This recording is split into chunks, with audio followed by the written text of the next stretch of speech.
Of the NASCAR Busch Series best are set to do battle on the high banks. It's going to be one hot night. As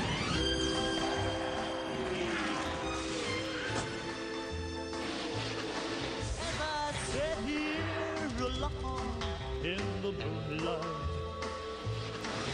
I see your smiling face, and I long once more for your embrace to that beautiful Kentucky. Whoa.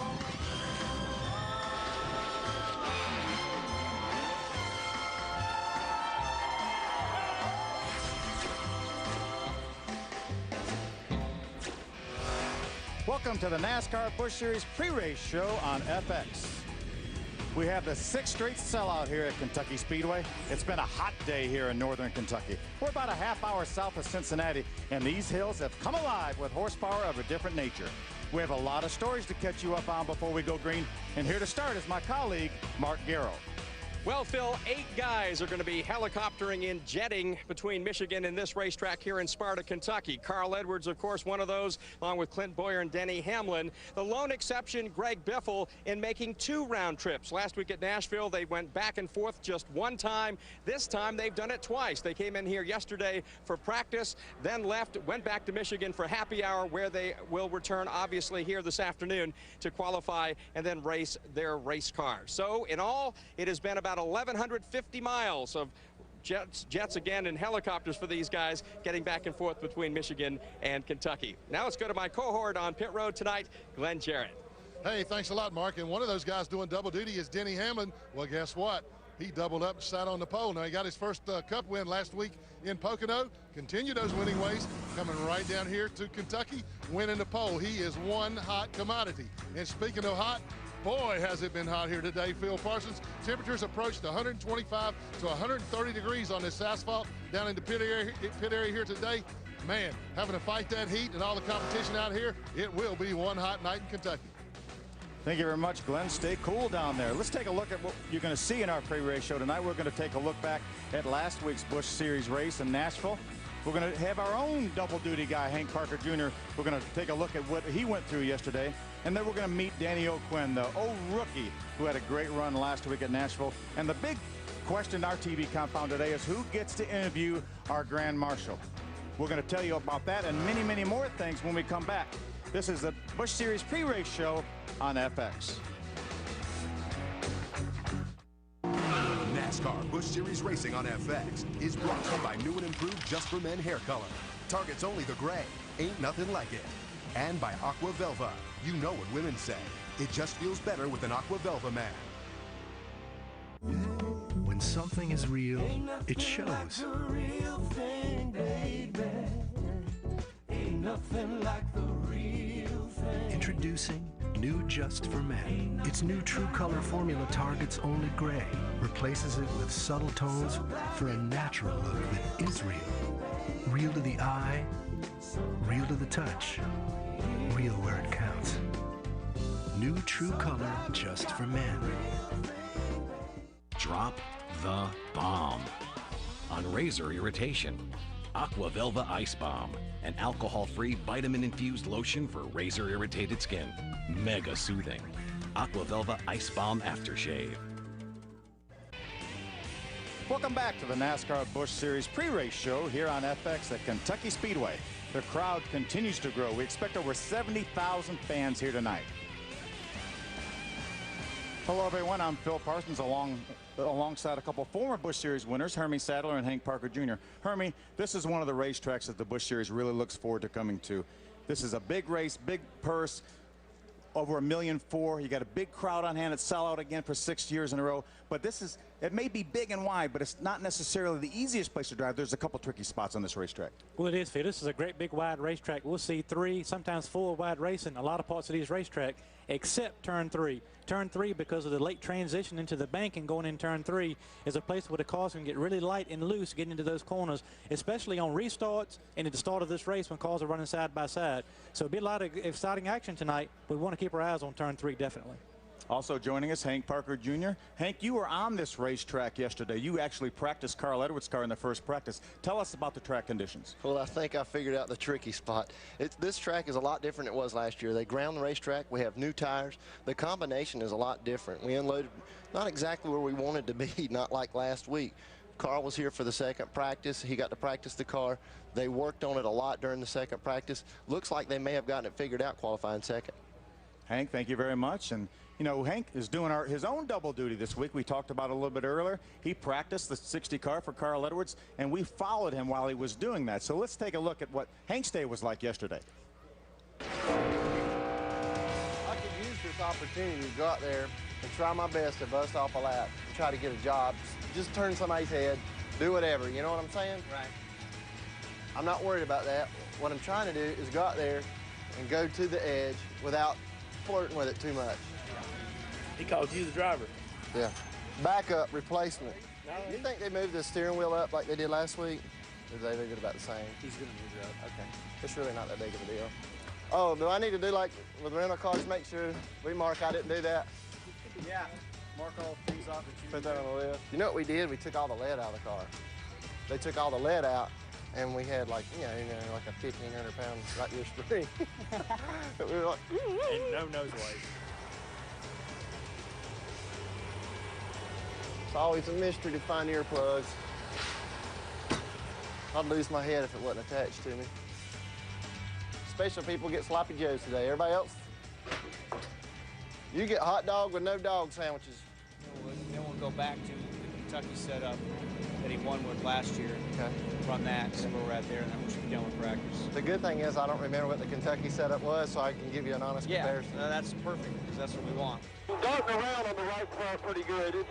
It's like the right front wants to be in control too much. All the way off the turn 4, I'm just like, you know. Just like last time. Yeah, just last time.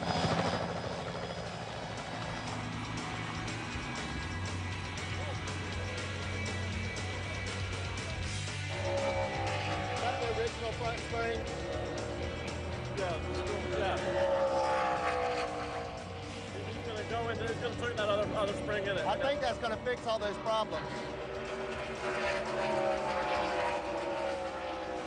Well, thank you very much for letting us follow along with that, Hank. But Hermie, he only worked an hour. He ran a 1-hour practice. I hope he didn't get a day rate for that. Well, he's going to get a lot of money for that, because what they found with Hank Parker Jr. is a guy who's about the same size as Carl Edwards, and a guy that has proven he can get in there and give the team good feedback.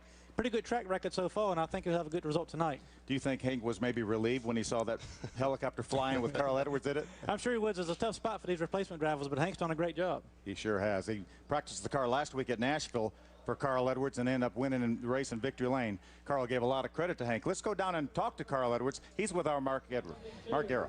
Thank you very much, Phil Parsons. Carl's down here ragging on Boris Said's uniform. Got Snuggle or something on it, whatever that's all about. Last week, your success at Nashville was all due to Hank Parker Jr. So if you win again tonight, again, it's all Hank. It's all Hank. This whole show is Hank. I'm glad Hank lets me drive the thing in the race, but he does. He runs the show, man. He comes in, he decides what we're going to eat, what we're going to drink, what springs we're going to put in the car, and it's been working. It's been working. Well, talk about your team. It has been on fire in the last 3 races. The win at Charlotte, runner-up at Dover, the win last week at Nashville, and you guys just can't seem to do anything wrong. Earlier in the season, you couldn't do anything right. All right, I appreciate the jinx, buddy. It's over now for sure.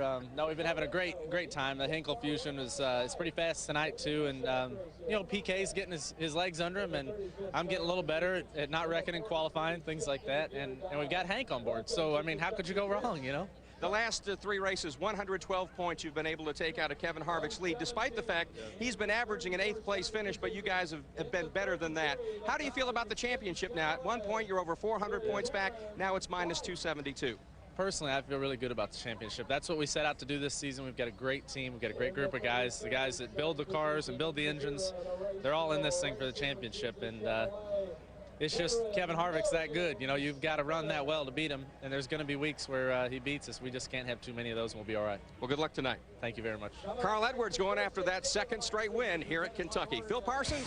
Thank you very much, Mark. As you can see, first half of the season, Carl had 3 finishes of 24th or worse, including a 43rd at Texas, which was last. Since then, all 8 races, all top 10 finishes, 5 top 5s. Hank, What do you think about Carl Edwards turning his season around? Well, those guys, like you said, they've got a new crew chief. They've made some changes there. They're starting to connect, and it seems like Carl's just an awesome driver. I don't know what else to say about him. He can get the job done. He sure can. Again, looking for win number 2 here. 2 consecutive wins for Carl Edwards here at Kentucky Speedway. Well, we had a number of drivers doing the double duty this weekend. We have 8 Nextel Cup drivers that are doing the double duty. Ran Michigan, or qualified at Michigan yesterday.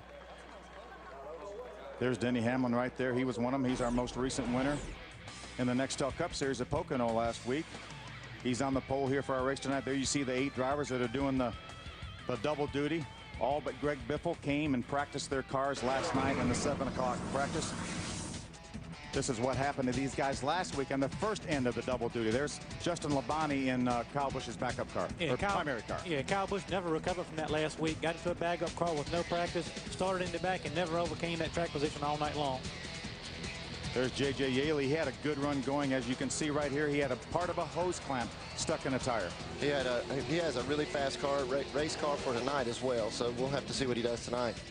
There's Reed Sorensen right there, Hermie. His day started out bad. Yeah, he had a bad qualifying run in Nashville, too. Started in the back, got in some trouble that was not of his own making, but that's the price you pay when you don't qualify well. Starting in the back, you leave your too much to other people around you. Now here's Sunday at Pocono. Carl won the race Saturday at Nashville, had a good run going at Pocono. The car fell off the jack. He had an 82-second pit stop under green, took him right out of contention. I was hoping for 2 in a row in one weekend. Denny Hamlin right here slides through the tunnel turn at Pocono. Luckily, he didn't tear the front end completely off his car, and as we'll see later, came back to completely dominate that race. Good shot of Greg Biffle right there on the inside of Kurt Busch in his Subway Ford. There's Kevin Harvick, the 29 Goodwrench Chevrolet. He's one of the drivers doing double duty, our point leader. And Denny Hamlin wins Nextel Cup win number 1 for his career. Let's go down to Glenn Jarrett, who's caught up with our most recent Nextel Cup winner, Denny Hamlin. And he's a hard man to catch up with. He's run so fast. What a busy week, man. 4th last week in Nashville, 4th in the points, first Cup win at Pocono. Get the pole here. This had to be a pretty busy week. Yeah, it's been a real busy week, but it's been a great week for me. You know, I really didn't believe that I won that race until probably a day or 2 afterwards. So it's amazing we get to come here and have such a competitive car. Curtis Davis did an excellent job setting up this race car before I got here. He definitely deserves a lot of credit, but I got to wish my dad, Dennis, happy Father's Day, and hopefully get a win for him. Well, thanks a lot for reminding everybody of that. Good luck to you tonight, Denny, and happy Father's Day to all fathers out there. Thank you very much, Glenn. Here's what these drivers have had to do. The last week at Pocono, Nashville is when they started. This week's not quite as bad, Hermie. Yeah, but 250 miles, one way, as Mark alluded to earlier. Next week is when it gets interesting. The Sonoma-Milwaukee round trip, not only 3,654 miles, but also 2 hours time change between the 2 locations. A lot of extra stress on the drivers and the crew chiefs. I don't think jet fuel's cheap these days either, guys. Well, let's take a look now. Mark, I think, is caught up with our leading Busch Series regular in the points, Paul Menard. You know, Phil Parsons, if there is a non-Cup driver that is finally going to break through in the 2006 season, many people are beginning to believe it's this guy right here. Paul Menard drives the Menard Chevrolet for DEI.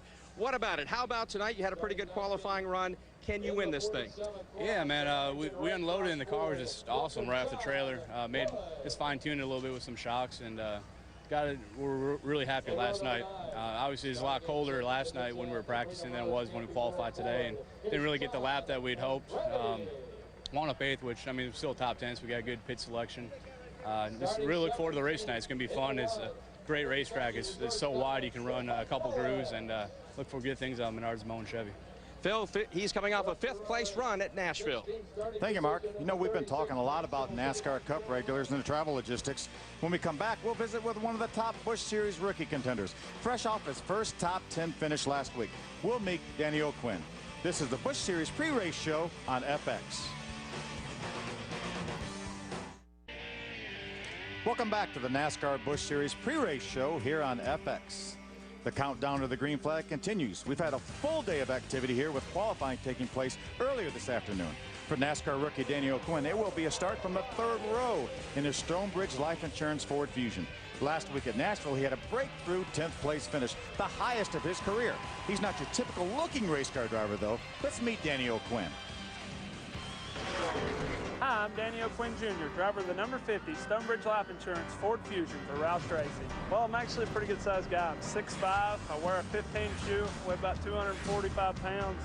So a little bigger than the average race car driver, I guess. You know, Carl's probably the closest guy to me. He's probably 6 foot or so. Definitely know Michael a lot from racing with him and stuff this year. And, you know, he probably deals with the same things I do as far as getting in and out of the cars. I've never met Buddy. I've heard a lot about him.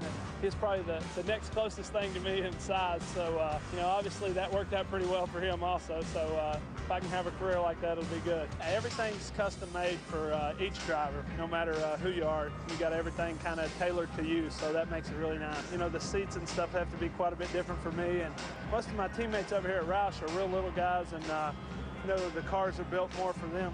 I've actually been racing since I was 6 years old. I started in go-karts and started racing cars when I was 13, moved up to the ARA series, won the championship in that. I didn't play any other sports when I was growing up. Thought about actually playing football when I was a junior in high school, and ended up leading the points in the series I was running, and kind of felt like I didn't want to take a chance hurting myself out there on the football field because racing was what I wanted to do, and obviously it paid off for me. You know, went on to win that championship, and I was fortunate enough to get a call from Mr. Roush to get a development contract that year to run some ARCA races last season, and things kind of fell in place, and everything lined up for me to run a Busch car this year. You got to look up to the Dale Earnhardts, Richard Petty's, I mean, Kel Yarbrough's, David Pearson's. I really looked up to all those guys. You know, if it weren't for all of them, we wouldn't be here today. And definitely having a mentor like Mark Martin coming up at Roush Racing here, I mean, you know, he's one of the best race car drivers there's ever been, and having him there to go ask a question to is really big for a young driver like myself. You know, my main goal in racing is to someday make the Nextel Cup Series and be successful. You know, I know it's a tough deal, and you know, running in the Busch Series this year has definitely given me a feel for the amount of competition that each and every race puts out. Every time I'm on the racetrack, that's all I think about is someday making it to that. But perfectly content here right now in the Busch Series, and I want to get competitive here where I can win races and stuff, and we'll worry about getting there when the time comes. And I'm standing alongside of Danny O'Quinn, and I really don't see what the talk is about this guy, but no, he's a nice guy too. Listen, Danny O'Quinn hails from a little tiny coal country town of Coburn, Virginia. Now, Danny, I got to ask you, big guy like you told us about all your racing past there, but what got you interested in it? Well, it's kind of a long story. You know, really no one in my family ever raced much, and you know, Dad used to have an old go-kart he ran back in the 70s, and I used to get on it and mumble and make racing sounds. And one day he took me out behind the old Parks Belk up in Wise, just up the road from my house, and I used to make circles back there, and finally he asked me if I wanted to start racing it, and it took one race, and I've been hooked ever since. Ran those till I was 13, moved up to cars, and kind of, I guess the O'Quinns are kind of like the Jarretts. We all run tall, so you know, it has definitely made it interesting being that much taller than everybody around the garage area. Well, second great qualifying run in a row for this young man. He's looking for a top 5 tonight. Phil, he got that first top 10 last week. Good luck, Danny. Thank you. Thank you, Glenn. He did have a great run last week at Nashville. He finished in the 10th position, started on the front row next to his rookie teammate, Todd Cleaver. Let's take a look at the top 10 right now. As you can see in the front row, Danny Hamlin and Carl Edwards, two other drivers doing double duty. Hank, do you see any surprises up there in the top 10? Well, I see David Gilliland and Steve Wallace, two guys who are young. This is, you know, they're in the mix up there with those Nextel Cup regulars. It's going to be interesting to watch tonight and see how much they stay up there on the racetrack and even on pit road. Had a couple Nextel Cup regulars back in row number 5. So we had 5 Nextel Cup regulars, I think, in the top 10. Hermie, let's take a look at some more notables here. Yeah, a couple things that stand out to me is Clint Boyer back in 21st. I would have thought he would have qualified a little bit better than that. Greg Biffle back in 30th probably paid the price a little bit for not being here to practice his car last night. His first laps on the racetrack were his qualifying laps. It'd be interesting to see if these guys can get to the front. Also, you got Kenny Wallace in 14th, Kevin Harvick in 13th. So look for these guys to move to the front and keep an eye on Hank's guys to see if they can stay up front. Thank you very much. Now, Hermie, Hank, it's time to talk about who's going to interview the Grand Marshal for this race. We talked about it. You know, there was a lot of lobbying going on in the TV compound for that. And guess what, Hermie? It's not you. Mark Garrow. Yes, I'm the one that won the lottery, folks, here in Kentucky. I get to interview Tara Connor, who started out this year as Miss Kentucky, or still going on now as Miss USA. I read where you like to rappel and skydive, so you're a thrill seeker. I'm a thrill seeker, yeah. So would you ever like to get a thrill in a race car? Of course. If I had the opportunity one day, of course I would. It's amazing. I can see what all the big fuss is about. So what do you think of all the fans here today at Kentucky? You know, I think it's very awesome. I've never seen anything like this before in my life, and I don't watch a lot of the races because I've never had the opportunity to, but here I get to see it firsthand, and it is amazing. Do you have anything else you'd like to say? Good luck to all the guys. Drive safe. And I'm hoping everybody's having a great time, and this is amazing. I'm so happy to be here. And you got to tell the folks how much you like pit reporters. Pit reporters rock. Hear that, boys? Pit reporters rock. Yeah, I wonder how much money that cost Mark Garrow. Let's take a look at the Busch Series point standings. As you can see, Kevin Harvick with a 272-point lead over Carl Edwards.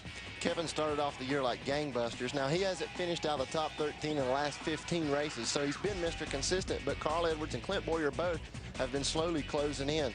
As you can see, Paul Menard down in 8th. He is our highest placed Busch Series regular, and then Johnny Sauter 9th and Kenny Wallace 10th. Let's go down to Glenn Jarrett, who's caught up with our 3rd place point man, Clint Boyer. And the latest guy to put his name in the hat to interview Miss USA again. He says he has a few things he might want to say to her. Clint, great run last week as usual at Nashville. Here tonight at Kentucky, starting back in 21st. Is that going to be a problem, man? I don't think so. You know, it had to be free that early in the day, you know, 4 o'clock, and racing at night. I can only, you know, hope to think that you know, freer early in the day is going to be good tonight. And I think Isidoko Chevrolet will march his way up there. And I want to know that the real important issue is why he got the interview and you didn't. I'm not really sure about that, but they're going to make me throw it to him again right now. Good luck to you. Here is Mark Garrow with the Honorable Governor. Well, I got to talk to Miss Kentucky and now Miss USA, Tara Conner, now the Governor, Ernie Fletcher. Glad to have you with us. I guess if there's one place to be in Kentucky tonight, it's here. Oh, it's it. We got a record crowd, nearly 80,000 for a great Busch race, the Meijer 300. We're here with Drive Smart. I mean, we've got a couple of drivers that are carrying our logos, Kentucky's Unbridled Spirit. A great event. You can see how much interest there is in Kentucky and NASCAR. Well, thank you, Governor. Have a good night. Well, thank you very much. Thank you very much, Mark. Fox, FX, and Speed's coverage of NASCAR continues tomorrow, beginning with NASCAR Race Day on Speed, leading up to the Nextel Cup Series racing presented by AOL on Fox. And then our NASCAR Victory Lane wraps up the entire weekend on Speed. Our coverage of NASCAR continues all weekend long across the Fox networks. Crowd still filing in here as we prepare for pre-race activities. We'll have more pre-race activities when we come back. You're watching the Busch Series pre-race show on FX.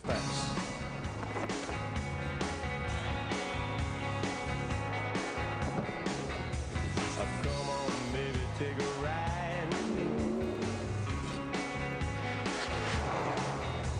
Up the Mississippi, down to New Orleans. I didn't get no help, baby, just a chopping on wood. I got feet slapping pistons right here on the ride. Let's ride. To the NASCAR Busch Series pre-race show here on FX. Now let's try to get this thing going here. Let's go trackside and PA announcer Tim Bray as we begin our pre-race ceremonies at the Kentucky Speedway on FX.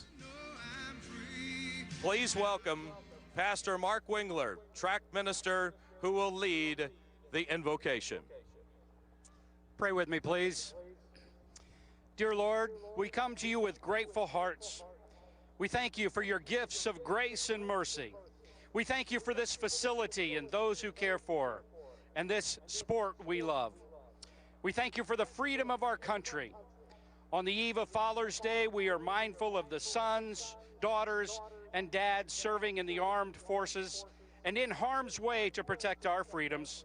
Grant them and us safety and protection.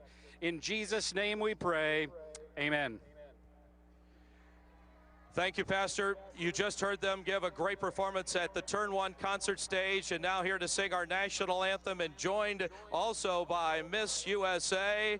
Please welcome Lone Star.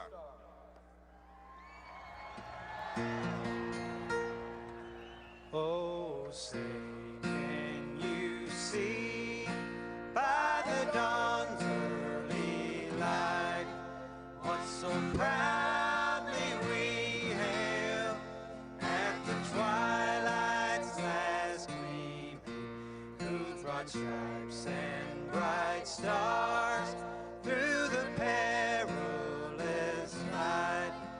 For the ramparts we watched were so gallantly streaming, and the rockets' red glare, the bomb bursting in air, gave proof to the night that our flag was still there. Oh, say does that star-spangled banner yet wave o'er the land of the free and the home of the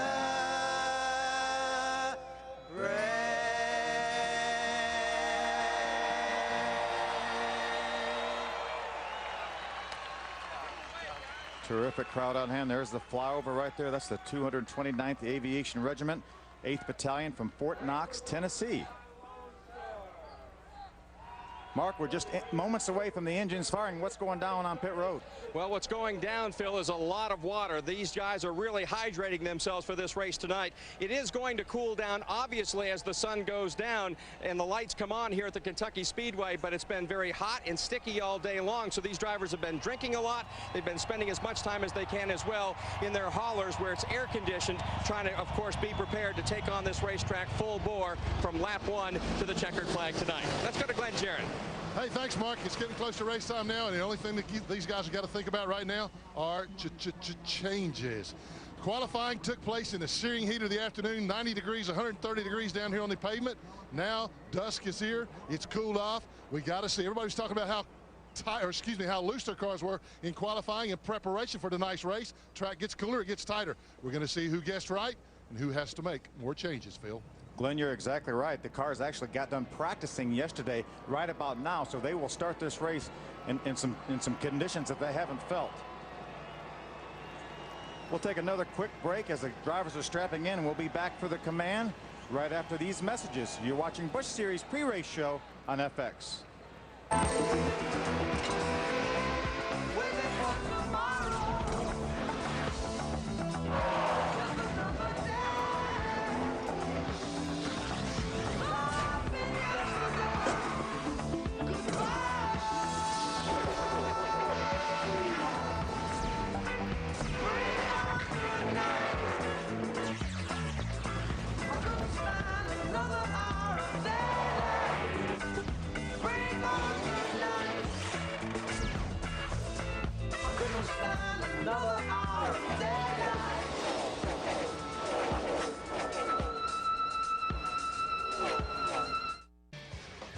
Welcome to the Meijer 300 presented by Oreo.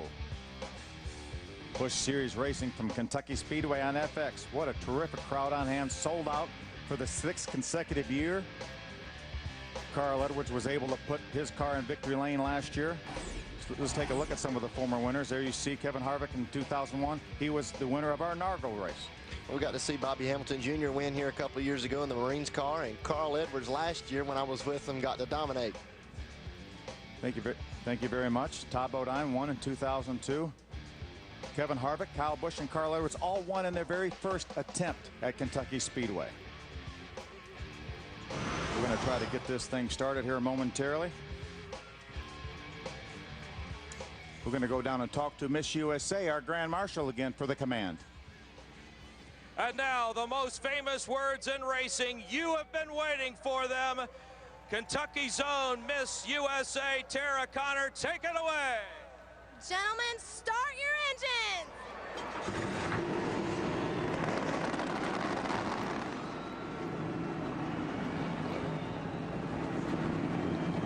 Engines are fired.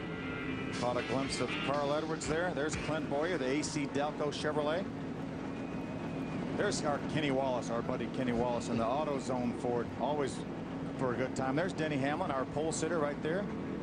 Fast race car. He's ready to go. We'll be back in just moments. We'll be away from the start. We'll be back with a start of the Busch Series at Kentucky Speedway, live on FX.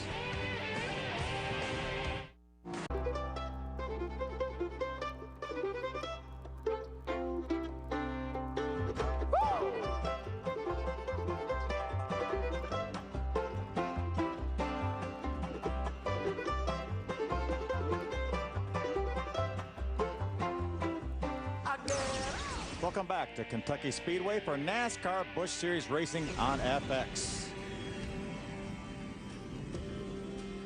Just take a look at the starting grid. It'll be at the bottom of your screen. You can watch to see where your favorite driver qualified. Denny Hamlin on the pole in his Rockwell Automation Chevrolet. Outside front row, Carl Edwards. Reed Sorensen, after last week and not having a good qualifying run, it's going to be starting third. We talked about David Gilliland starting up front, 4th position. Danny O'Quinn, 2nd time in the last 2 weeks, top 5 starting spot. Look for him to have a good run tonight also. There's Kyle Busch inside row number 5 alongside Nextel Cup competitor J.J. Yaley in the 18 car. Great run for Augie Vidovich. 11th place starting run. There's our point leader Kevin Harvick inside row number 7 alongside Kenny Wallace. Todd Cleaver had a good qualifying run last week. I think they've got a pretty good car for tonight. Row number 10. Sorry, row number 9. Mike Wallace and John Andretti. Bernie Lamar starting. A little bit further back than what he wants to be, but. Also Clint Boyle, you saw him. He'd be starting 21st. Certainly a little bit further back than we anticipated him, but it'll be fun to watch him try to make his way through the pack. Saw David Ruderman inside row number 13. He actually has not even been in that car until right now. He ran the truck race in Michigan earlier today. Mark Green qualified that car because of the driver change. They will have to go to the very back of the pack. Greg Biffle back in 30th. We talked about him in the pre-race, deciding not to come get in your practice time before qualifying. He's starting back in 30th. You can look for him to make his way to the front also. There's Chris Cook, driving instructor, inside row number 18 alongside Jason Leffler, who had such horrible luck last week at Nashville. Never even ran the first lap of the race. Let's not jinx him tonight. Mark McFarland in the Dale Jr.'s car in row 20. Jamie Mosley, the 49 car, inside row number 21, crashed during qualifying. He will have to go to a backup car. He will also go to the back of the pack along with David Ruderman. Let's go down trackside to Mark Garrow. You know, Phil Parsons, one guy who desperately needs a good run tonight is David Green. He's going to start that Kleenex Ford in the 12th spot. He comes into this race with only 1 top 10 this year. That was a 9th at Phoenix. He's led just 1 lap. He's finished on the lead lap in just 6 of the first 15 races. He comes into this race 19th in points. Those are not typical David Green numbers. Glenn Jarrett. Well, Mark, perhaps the best feel-good story of the night here tonight is car number 84. That's young David Gilliland from Riverside, California. He was a qualify or go-home guy. He drove his Chevrolet up to 4th place on the starting grid in only his 5th start in this series. His crew chief is former Cup crew chief Billy Wilbert. They plan on running 20 races if they can put the money together, run a full season next year. Looking for a good finish tonight. Final thing from here on pit road, tomorrow is Father's Day. I want to tell my dad, Ned Jarrett, happy Father's Day right now, because after church tomorrow, Dad, I'm playing golf. I won't see you till later on. We certainly echo that, Glenn. We want to wish all the fathers out there a happy Father's Day this weekend. Let's take a look at the weather. What a beautiful day it's been here in Kentucky. I know these drivers and fans are glad this is a shortly after 8 p.m. start, because a 2 or 3 o'clock race this afternoon would have been tough for the fans and the drivers. But this racetrack's going to come in nice. Great night for racing. Not a cloud in the sky. As you've mentioned a couple times, a great crowd on hand. It's going to be a great race. Every seat sold for this race. Over 70,000 people. This was the earliest sellout they've had in the history of the Kentucky Speedway. As you can see, our race analysis, race length 200 laps, 300 miles. Our pit road speed is 45 miles per hour, and as you guys can see, the pit window is about 60 to 75 or 60 to 70 laps. And here's Clint Boyer, the AC Delco Chevrolet, driving out of the Richard Childress stables. He will start in the 21st position. Yeah, had a fast race car yesterday in practice. Be starting back there in 21st. We'll just have to wait and see how he moves forward in that traffic. There's Joel Kaufman, the number 12 Supercuts Dodge out of the Fitz Bradshaw Racing stable. Sharing that ride a little bit. Mike Skinner drove that car last week. There's our old buddy Herman. We know he'll be excited. No matter win, lose, or draw, we'll just see what we can get out of him. Next we have Hank's car. Hermie, Carl Edwards. Yeah, Carl Edwards coming in. Great qualifying run. No surprise there. I look for him to be up front all night. Should be exciting. I tried to move their position where they were going to land their helicopter, so maybe he'd be late and I'd get to race it, but it didn't work out for me. Well, what you did last week worked out pretty well for Roush Racing. Carl Edwards winning that race with no practice. Hank did all the practicing in that car, and they end up winning the race. Well, we got lucky. We'll have one more lap till we get the green flag. These drivers have to be a little bit careful, Hermie, on the start. Yeah, two things we want to touch on this start. We've talked about entering turn 3, which is, gives the driver a light feeling in the back end of the car. It feels like the car's going to try to lose the back end before you get to the middle of turns 3 and 4. So that's a concern to the drivers, especially the first couple laps on these starts, because the cars have a full load of fuel. You don't have as much nose weight on them as they do at the end of a run. That's something to watch out for. And also, this being an impound race, we talked about it last week. These guys are starting this race on scuffed tires, meaning the tires they qualified on them a couple hours ago. They've been sitting. These guys need to really get the tires cleaned off, get the debris cleaned off their tires for a good start, because any little bit of debris or any little bit of sliding the nose of a car, on this restart 2x2 can cause problems for a lot of guys, Hank. Yeah, we saw some trouble in qualifying. One car slid and hit the wall over in turn 3, spun out, and it's hard enough by yourself, but now, like you say, they're on scuffed tires. They're going to be going in there 2x2. Maybe they won't go in there 3x3 the first lap, but I can't put it past them. Another thing, too, Phil, you got 15 drivers tonight making their first NASCAR Busch Series start here at Kentucky. A lot of these guys have been practicing by themselves. They've been qualifying, obviously, by themselves on the racetrack. A lot of these guys, when they drop this green flag, it's going to be the first time they've, barreled off into turn 1 at close to 200 miles an hour side by side, so it will take them some time to adjust to that.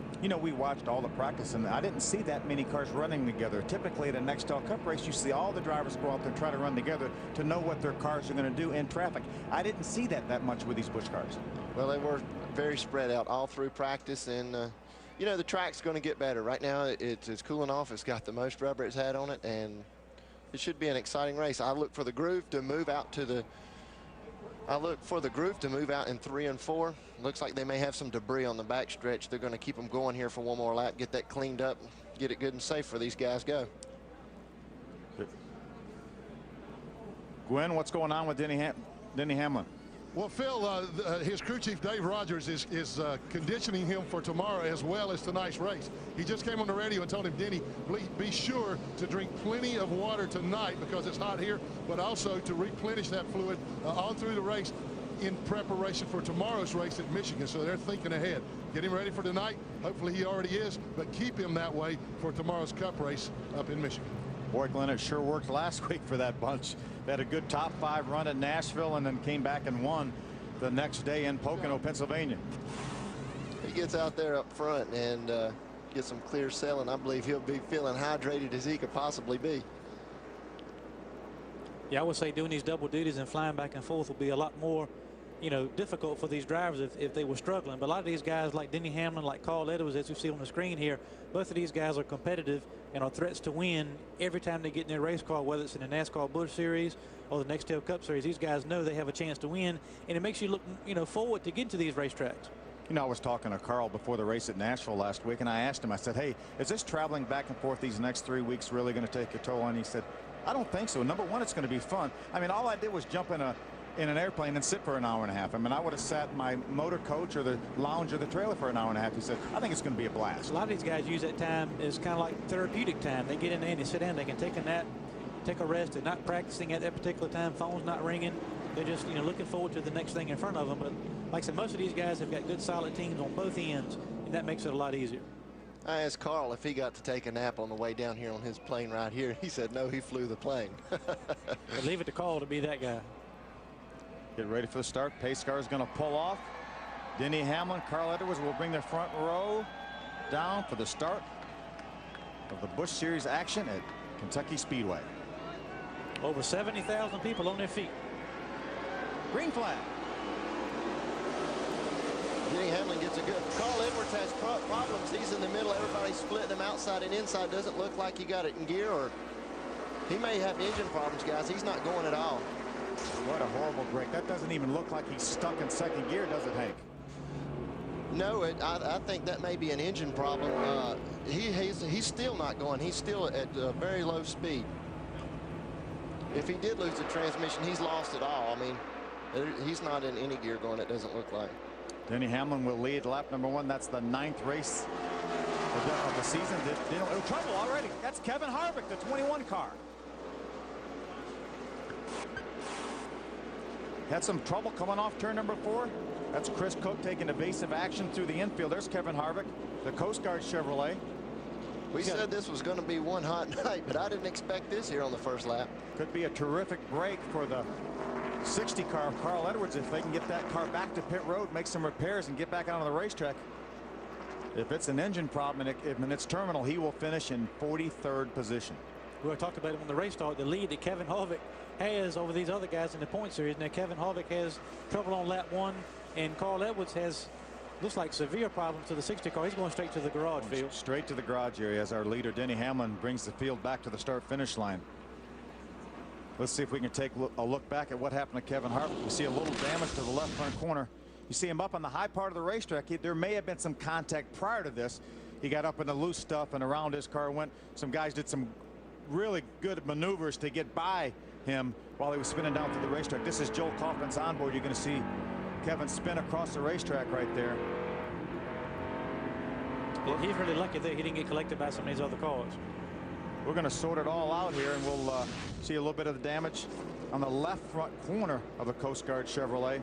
I'm sure he'll make some pit stops to try to correct that front fender. We'll be back with more racing action from Kentucky Speedway right after this.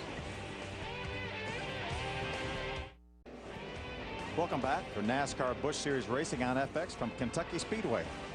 There's a good view of Greg Biffle, the Cub Cadet Ford. He came down pit road, looked like he made some repairs to the front balance. He may have run through the grass or trying to avoid Kevin Harvick. A lot of things going on here on this restart of this race. We also saw John Wood down on pit road. It looked like he had damage to the right side of his car. Kevin Harvick had damage to the right front of his car. Let's keep an eye on Kevin Harvick. He's on the outside of the front row right there.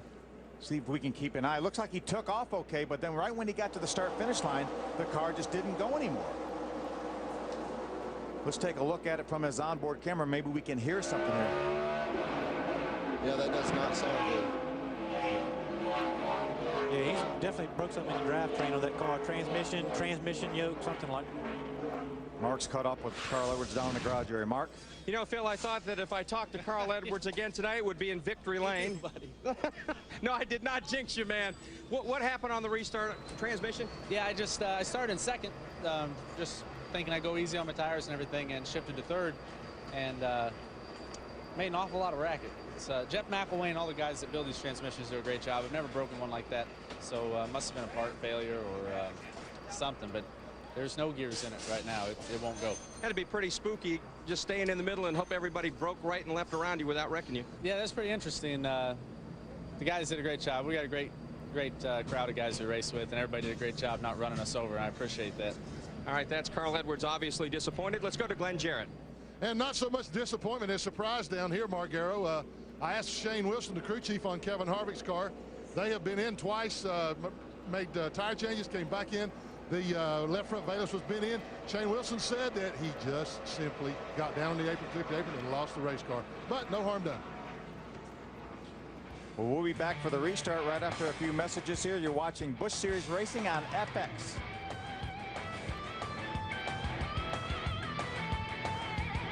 Got a long ways to go coming from the back of the pack. Denny Hamlin, the Rockwell Automation Chevrolet, will lead the field down to the restart. Green flag. Mike Wallace, the one car, was penalized a lap for pulling up to pit. Got trouble right just before the start finish line. Morgan Shepherd, the 0 car, gets turned around. Another close call for Kevin Harvick as he missed him on the bottom side that time.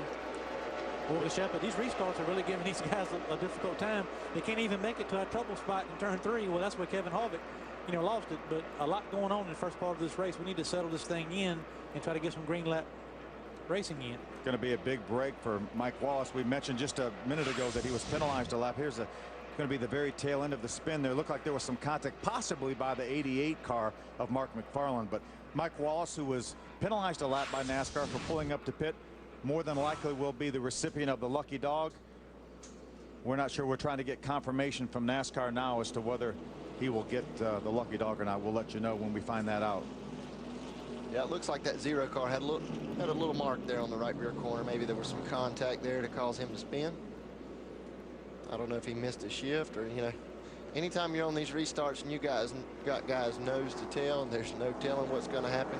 You know, it's always the 4th one back rule. Someone misses a gear and about 4 cars back where you see it all happen. Right there's the damage I was talking about. I'm sure someone got in the back of him, causing him to spin. Probably Mark McFarland. We caught a glimpse of Mark McFarland. Looked like the grill was pushed in a little bit on the front of his car. You can see there just almost looks like there's a hole. Yeah, you can see the damage right there on the hood. So he probably made some contact with Morgan Shepherd. Mike Wallace is our Aaron's lucky dog. He's the recipient for this caution flag. Good break for Mike Wallace. He got penalized a lap, and a lap later he gets it back. So he gets back in contention on the lead lap. 2 good pieces of good fortune for Kevin Harvick. 1, he misses Morgan Shepherd and doesn't get caught up in the wreck. 2, if they need to do some more work on their car, he'll have some more caution laps come down pit road to repair the damage that was done on his first lap crash.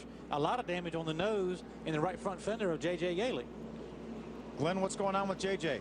Well, guys, Stephen Wallace came down on him and made contact. At least that's the story J.J. told his crew, and has got the fender in on the tire. He's coming into the pit spot, the pit box right now, and the right front fender is indeed all crunched in. Not only is it rubbing the tire, but it's going to cause some aerodynamic issues as well. So they're going to change right side tires and fill it up with fuel. Of course, he hadn't burned much because we hadn't been able to race much because of all these crashes. But J.J. was none too happy with Stephen Wallace for that incident. He said that Stephen cut him off pretty badly, and it's done some significant damage to the right front. He will be able to continue. However, we're not sure whether they'll be able to fix that thing aerodynamically. Tough break for J.J. early on. At the beginning of the race, his crew chief, Jason Ratcliffe, said, come on, man, let's have a good run. Let's try to get the monkey off our back.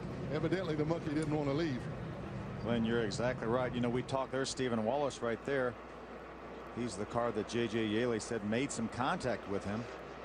You know, we've talked all year about how the Nextel Cup regulars are dominating the Busch Series. Well, maybe this is one night then it doesn't pay to be a Nextel Cup regular. We've had 3 of the Nextel Cup regulars have trouble with no laps of green flag race. And from no fault of their own for some of them, it just seems like things are unfolding on those guys. But you know, Steve Wallace there qualified really good, and J.J. Yaley they both have fast race cars. Didn't really get to see what happened there, but you know, as a driver, that's your story. You're going to stick to it. I'm sure there's 2 sides. Who knows? Got a very interested father right there. There's Rusty Wallace, middle of your screen, with a yellow headset on, keeping his eye out on Steve. Great qualifying effort, Hank, as you mentioned, for Steve Wallace. Getting ready to. 1 lap to go. Flagman giving 1 lap to go. Denny Hamlin, our leader. We'll try one more time to get this thing started and get some green flag racing in. Reed Sorensen, the 41 Discount Tire Dodge, in second. David Gilliland, the 84 car, the black car, is in third. Danny O'Quinn and Roush's number 50 Stonebridge Life Insurance Ford. Danny O had a good start there the last run, and he was trying to make a move on the outside, and the caution came out. There's J.J. Yaley catching up to the pack. He will have to restart this race at the back of this pack alongside Mike Wallace, who, because he is the Aaron's lucky dog, will have to restart this race from the tail end of the longest line. Don't you think David Gilliland's heart is pumping about 200 miles an hour right now? Restarting this race in third behind Denny Hamlin, last week's Nextel Cup winner, Reed Sorensen. You know, this guy's in third place, in great position to get a great education, learn a lot behind the wheel of his race car right now. I tell you, he's got a good head on his shoulders too. He's a crew chief for his father in the West Series. Ran the West Series last year, won some races, decided to come east and run the Busch Series. Looking for good things out of David Gilliland. Get ready for the restart. Denny Hamlin brings the field down. Green flag. Looks like Danny O'Quinn and Kyle Busch got great jumps on the outside. You can jump up to the outside. All passing before the start finish line has to be done to the right side. So good jump for those guys. But you're not supposed to pass anyone until you get to the start finish line. So it didn't look like maybe that they had jumped too soon, but they great, whatever the case may be, great restart by Danny O'Quinn. And Kyle Busch, he made it 3 wide on the outside. Denny Hamlin continues to lead the Rockwell Automation Chevrolet. we did some talking around the garage area last night, and a couple of the cars that people really were talking about, not only Denny Hamlin, but the 41 car, Reed Sorensen. A lot of talk about him being a really good car on the long runs. It'd be interesting to see. But Kyle Busch has got him pinned down on the inside of the racetrack, making a pass on the outside. A lot different story for Kyle Busch tonight than we saw last week at Nashville. He had so much trouble at Nashville, but we talk about this as a wide, fast racetrack. Kyle Busch already made a pass on the outside. A great power move by Kyle Busch. We usually see this groove move up as the night goes on. He's using it right now. Denny Hamlin continues to lead. Kyle Busch now in the second position in the low Chevrolet. Reed Sorensen maintains the third position. Paul Menard has, in the 11 cars, moved up to the fourth position. There's Clint Boyer right there, the AC Delco Chevrolet. He's moved up to the 12th position. Started way back in the 21st spot, already up to 12th. And now we've run 14 laps. Well, what did we run? 2 of those laps on the green? This is a tough racetrack when you get behind someone aerodynamically to pass. Kyle Busch's car looks really strong, and if a guy like Clint Boyer can move his way up to the front, you know they have a good race car if they can pass in traffic. They can be fast out front, but it's hard to be fast behind all those cars. A lot of those guys that started in the back are thinking they're lucky stars for getting through those first couple of cautions without getting caught up or collected with those guys in the back as we go back to our battle for the lead. Kyle Busch zeroing in on Denny Hamlin field. Yeah, Denny Hamlin's had a great car. Kyle Busch is really wanting to make amends over last week. We saw him have so much trouble. They actually used that race as a test session. They came in the pits, changed shocks and things like that, trying to figure out what they needed. Looks like it's working so far. See him get a little bit, wiggle a little bit right there in turn 1 and 2. Get a little tail happy is what I was trying to say. But he's probably pretty free at the start of this race, and as the race goes on, it'll come to him. If you start off free, then you don't have to worry about being too tight at the end of the run. Hopefully, that's usually the point. Kevin Harvick, our point leader that started off this race by spinning out coming off turn number 4, has already moved up to the 27th position. He's gained a number of spots since this last race. There's a good shot at Kevin Harvick right there, the Coast Guard Chevrolet out of Richard Childress Stables. He restarted this most recent restart in the 35th position, and he's already up to the 26th spot. There's Michelle Jourdain Jr., the 15 car on the inside. Mark, how's things going with Kevin Harvick? Well, right now they're obviously going better than they were early on in this race. He's driving one of the RCR's oldest cars in their fleet. They call it Pounder. It got that nickname here at the Kentucky Speedway in 2001. If you remember, Harvick won the inaugural race, but he did it in a backup. Mike Bliss was here subbing and setting the car up in practice, as we've seen some other drivers do this weekend. He had a problem, wrecked that car. They rolled the car out. Kevin went on to victory lane. He nicknamed it Pounder, and he believes that maybe tonight he can punch out another victory at Kentucky with that car. Great three-way battle for the lead right there. Denny Hamlin, the 20 car, Kyle Busch in the 5, and Reed Sorensen in the 41. I think we've seen a little bit here with Kyle Busch. When he had a little bit of clean air, when he had a gap between him and Denny Hamlin, he ran Denny Hamlin down in a lap. But now that he's caught him, he's in that dirty air behind the 20, and it has slowed him down a little bit and has enabled the 41 to come back up to make this a three-way battle. That goes to show you it's one thing to catch somebody, another thing to pass him. We caught a glimpse of Kyle Busch trying to duck his nose out inside of Denny Hamlin, trying to get some air pushing down on that nose. You see him. Denny Hamlin's right against the white line. There's a good case right there. Kyle Busch just lost the front end in the center of the corner. I watched Reed Sorensen yesterday in Happy Hour. He's got a really fast race car. He caught those guys from a pretty good ways back, but we'll just have to see if he can overcome all the aerodynamics to be able to get around these guys. I mean, like Hermie said, it's one thing to catch somebody, it's another thing to pass them. There's Kevin Harvick continue to move up. That's David Rudiman, the 99 car. Remember, not one lap of practice for him in that car. Mark Green did all the practicing and the qualifying. Kevin Harvick 3 wide down the front straightaway. There's J.J. Yaley, the 18 car, who had some trouble early on, right in front of Kevin Harvick. A lot of times in a case like Kevin Harvick's, damage to the left front of his car, it's not always a bad thing. Those guys getting in and started fixing it, sometimes they get that fender back out even further than it was when it started, and the further they get it out, that's more downforce. And Kevin Harvick is taking advantage of that downforce to get his way back through this traffic. But a good heads up and a good kudos to his crew for getting that car back fixed, and he's still one of the fastest cars on the racetrack. Good battle right there. That's a battle for the 26th spot. That's Kenny Wallace, the 22 car on the outside. Stephen Light the Robert Yates driver in the middle, the 90 car, and J.J. Yaley on the inside, and Joe Gibbs, number 18 car. Looks like that damage is not hurting J.J. Yaley too much. He started at the back of the pack on this last restart. We showed the damage on pit road before this restart, but he's making his way up through the pack along with Kevin Harvick. There's a look out the back of Kenny Walsh's car. You see Jason Leffler, the 38 Great Clips car, drive by on the outside. That's David Ruderman, the Aaron's Dream Machine. Battle for the lead outside. We got a spin right here on the front stretch, guys. David Ruderman goes round. We saw David Ruderman just a few moments ago in that very, very torrid battle with Kenny Wallace and some of the others. There may have been some contact. Kyle Busch did take over the lead. We're hearing from Denny Hamlin. Caution flag is out. Thought for a moment they may leave this race green. David Ruderman got going very, very quickly, but NASCAR decided to go ahead and put out the caution flag. Had to be some contact. You got a lot of things going on in that part of the racetrack and that part of the pack. A lot of guys, you know, faster cars like the Harvicks and those guys coming up through there. Ruderman, you know, running a good line, running, you know, great pace. A lot of cars looking for one piece of real estate right there. Good news for David Ruderman in the Aaron's Dream Machine. He did not lose a lap. Let's see if we can take a look. There's Kenny Wallace, the 22, right in front of David Ruderman. Here comes Greg Biffle in the 66. There's the contact we were thinking we saw right there. That was Greg Biffle in the Cup Cadet, number 66. Just ever so slightly. You can see him. There's not much you can do. I mean, these cars, you're already on the edge. You're trying to run them as free as you possibly can, especially at the beginning of a run, and it doesn't take much contact. This is Kenny Wallace's onboard. We're going to see the 99 turnaround right in front of him, right behind him. I'm sorry, Greg Biffle got into the back of David Ruderman. Biffle just decided he didn't want Ruderman up in that spot. Looks like David looked like he had a little bit of a run going, trying to slide up to the top of the racetrack to try to get a run outside of Kenny Wallace.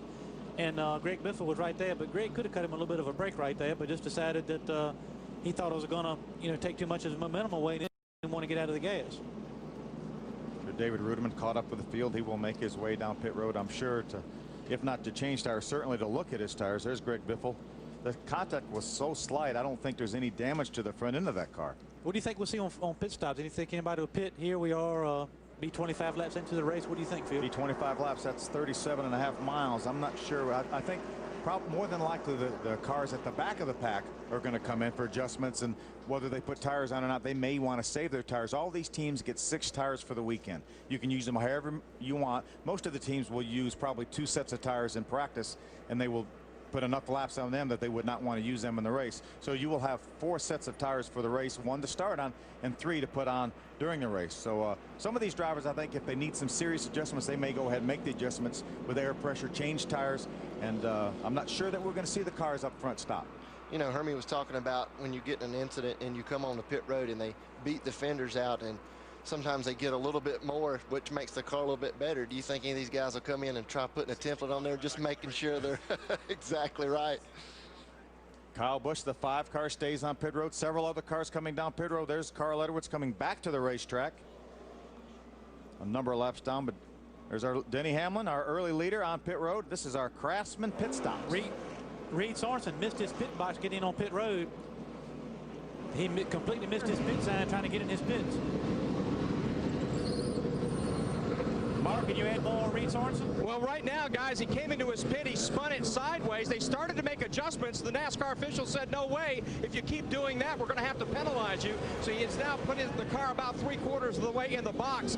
And this is a very, very tough pit stop for this race team because they were running fairly well. We're only going to make a slight adjustment on this car. And now we're understanding his transmission is stuck in gear. So more problems for Reed Sorensen here under this caution flag than perhaps they would have bargained for. Mark, yet another problem from one of the Nextel Cup regulars.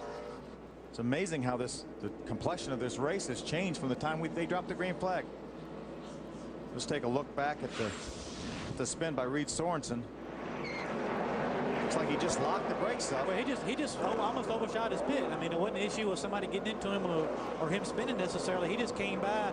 They didn't, you know, that's got to be the job of the spotter or the crew chief to count him into his pit box. He simply just drove right by his pit box and tried to cut in too late, and it's going to cause him go from second all the way to the back of the pack.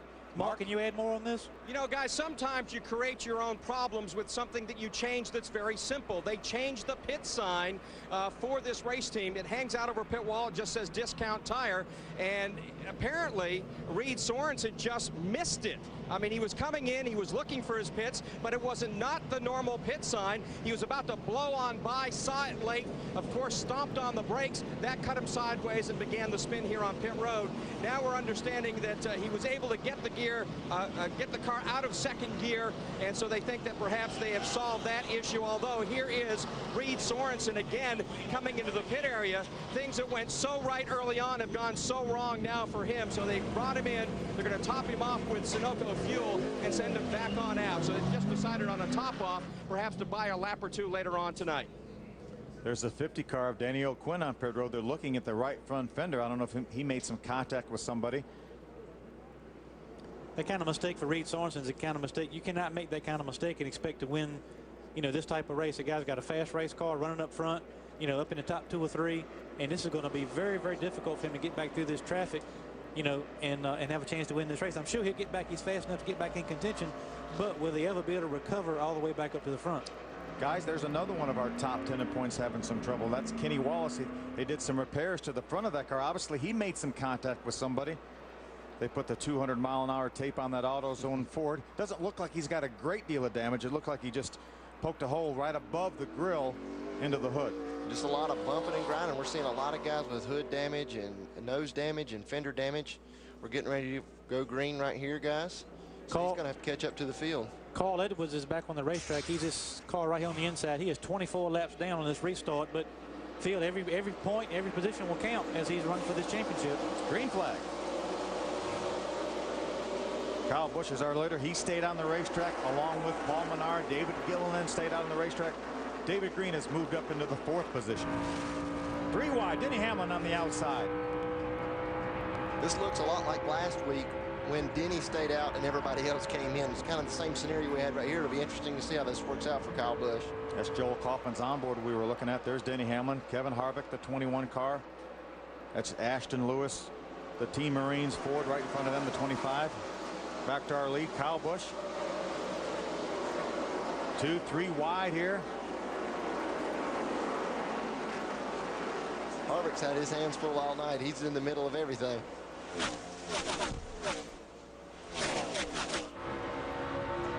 Clint Boyer right there looks to trouble. Jason Leffler, the 38 car. Ooh. 34 car, hard impact with the inside of the wall on the backstretch there. That's Jeff Fuller in the 34 car. Jason Leffler gets his car moving.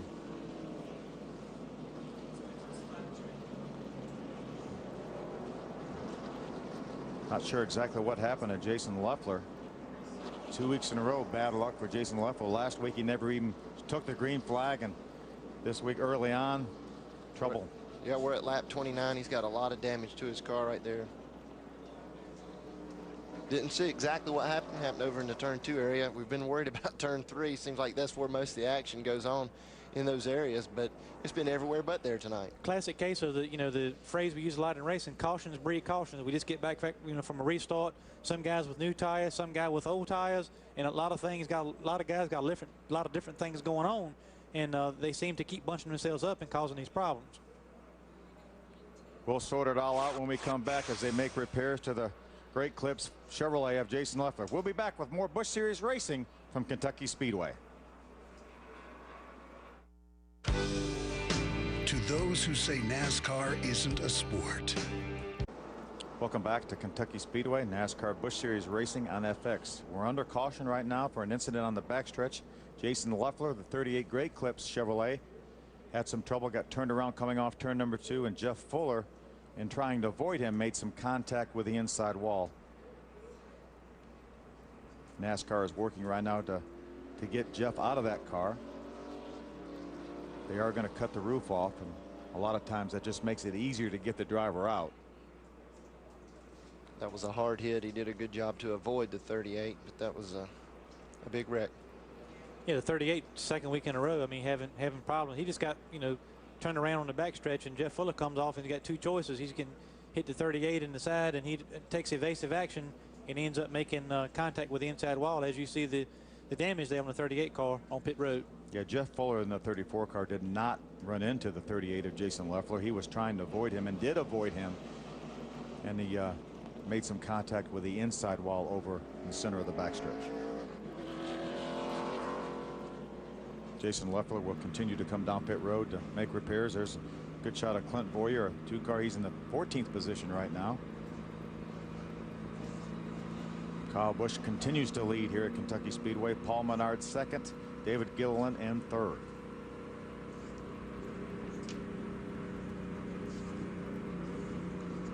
Kyle Busch trying to overcome a poor race last week at Nashville. Done a great job, had a good qualifying effort. Got our lead right now. We're going to sort it out, and we'll be back to Kentucky Speedway for more Busch Series racing right after this. Back at Kentucky Speedway, NASCAR Busch Series racing on FX. NASCAR has decided to stop the field. They're parked over as the exit of turn number 4. There you see Kyle Busch, the Lowe's Chevrolet. He's our leader, and Paul Menard second. David Gillen with a great run in third. David Green fourth. And Tim Sauter in the 36 car in fifth. NASCAR is working to remove Jeff Fuller from his car on the backstretch. Jason Leffler had some trouble, spun out coming off turn number 2, and trying to avoid Jason Leffler. Jeff Fuller made some contact with the inside wall. There's a view of Carl Edwards right there. He's being shown 23 laps down. Lost a transmission on the very start of the race. Was forced into the pits and had to go to the garage area to change transmissions, and currently running 23 laps down. That makes for a long night or a long day, you know, when you have problems like that right off the bat and you're just doing all you can to go out there and collect points. And we know he's got a good car, and that's what's really frustrating, Hermie, when you're 23 laps down, but you know you've got a car capable of running up front. Yeah, but he's certainly aware that, you know, every point is crucial, you know, in this battle for the Busch Series championship. You know, Kevin Harvick has some problems too, but, you know, he was able to stay on the lead lap and has been making some progress back up through the field. And so these guys have got to get back on the racetrack, get as many points in position as they can, is to not get, you know, Kevin Harvick's already got a 275 or so point lead, and they can't afford to let Kevin Harvick get completely out of sight. So they got to get every lap they can, every point they can moving forward. We're getting reports that Jeff Fuller was moving. As you see them loading him in the ambulance, they will, I'm sure, take him to the infield care center to be checked out, and we will give you an update just as soon as we get one from NASCAR. Here's a look at what happened. You're going to see Jason Leffler, top right of your screen, have some trouble off turn number 2 there. He's already made contact with the outside wall. Here comes Jeff Fuller to avoid hitting him right in the door. He turns his car hard left, but unfortunately he's not going to be able to spin it around. He's going to make some awfully hard contact with the inside wall. Phil couldn't hit it in a worse place. I mean, it was an angle to the opening on the pit, inside wall on the backstretch. There's an opening there. Hit at a bad angle, hit flat, you know, right there. Just a bad place to do that. But what Jeff Fuller was trying to do was trying to avoid hitting Jason Leffler. You know, you're thinking it looks like there's a lot of time to make decisions here, but this is a split-second decision, you know, from Jeff Fuller to come. If you'll notice, as he comes into the picture here, he's heading right for the door for Jason Leffler, decides to make a hard left to miss contact with Jason Leffler, and went right into the inside wall, hit it, you know, at exactly the wrong spot where that opening is on that flat contact. And as you know, that flat part of the wall there is a bad place to do it. Guys, there's Jason Leffler right there. Watch his right hand there. You see him moving his right hand. That's a great thing to see right there. Jeff Fuller right there. Yeah, that's a good thing to see. It looked like, you know, like you were saying, Hermie, he did a great job to miss that. You can see how fast they're going right here. You look at that at speed. It really puts it into perspective, the kind of contact he made with the inside wall. So very, very good sign to see away from Jeff Fuller. You can see it right here on this shot. You can see the safer barriers right there. Unfortunately, in that part of the racetrack, there were not any safer barriers. And as you mentioned, Hermie, Jeff Fuller made some contact right at the opening, so the angle was even probably worse than it would have been otherwise. Mark, give us an update. Well, you know, guys, you talked about Jeff Fuller moving. Earlier, he had radioed to his crew that he told him basically, I'm okay, but I'm in a lot of pain. And of course, that's sort of a good thing, because he never apparently lost consciousness despite that very heavy wreck. And they're certainly going to take him to the infield care center. And I bet that he'll go to the local hospital for at least a checkup. But really good news when he radioed his crew and said that, I'm okay, guys. The car's tore up and I'm in a lot of pain. But otherwise, when a guy can walk and talk his way away from something like that, that's a good sign. Well, thank you very much, Mark. That is a good sign for Jason. And I'm sure you got all of us have been in those situations when you hit it always hurts. We'll be back and we'll see if we can get this race restarted. We're watching Busch Series racing from Kentucky Speedway. Fox, FX, and Speed's coverage of NASCAR continues tomorrow, beginning with NASCAR Race Day on Speed, leading up to Nextel Cup Series racing presented by AOL on Fox, and then NASCAR Victory Lane wraps up the entire weekend on Speed. Our coverage of NASCAR continues all weekend long across the Fox networks. Here's our front row from Michigan. Casey Kane with his 4th pole of the season. Jeff Gordon's 2nd front row start on the outside of the front row. Tomorrow at 1 p.m. Eastern on Fox. Car still on the racetrack here. Early on, we've only run 33 laps. As you can see, 16 of those laps were run under caution. We've had 4 cautions already, 1 red flag, and 3 cars already out of the race.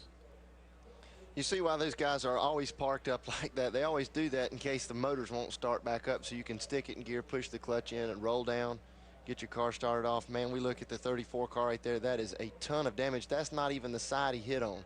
I mean, that is a ton of damage.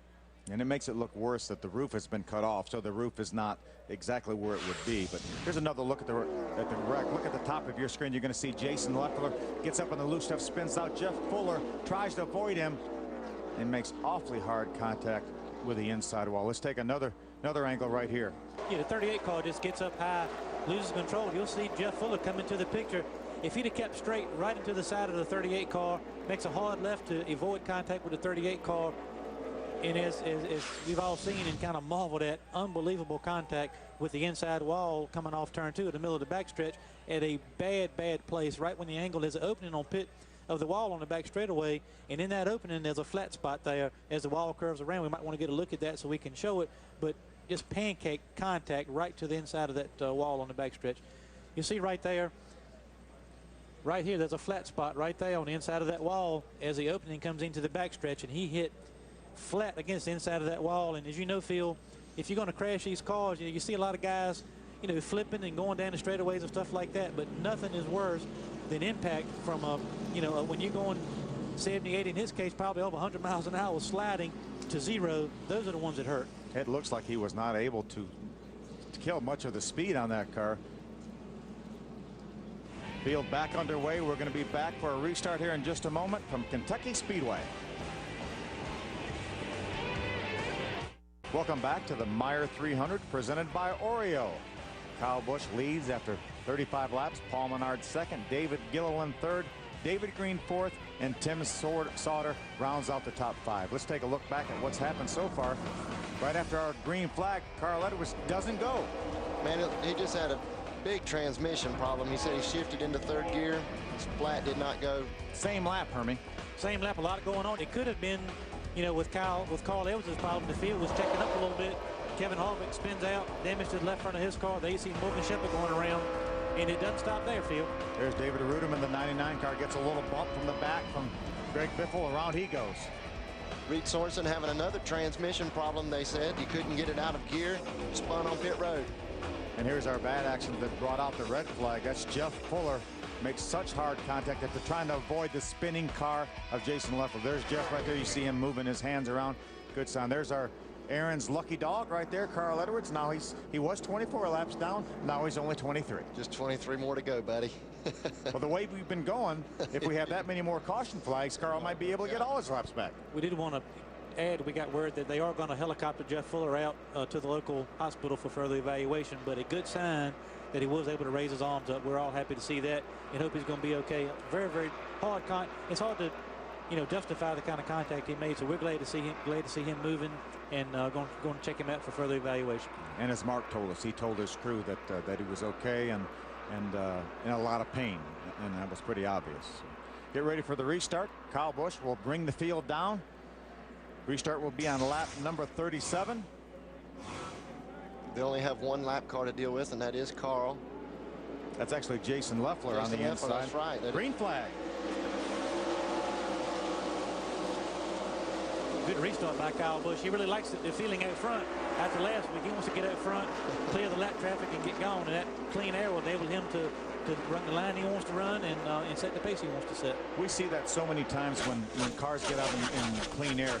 And it could be 3 or 4 different cars throughout the course of the race. When they get out in clean air without the dirty air, their cars really like it, and they're able to drive away from the guys they're racing with. There's John Andretti, the 10 car on the inside of the 88 of Mark McFarland, following the 59 Kingsford car of Stacy Compton.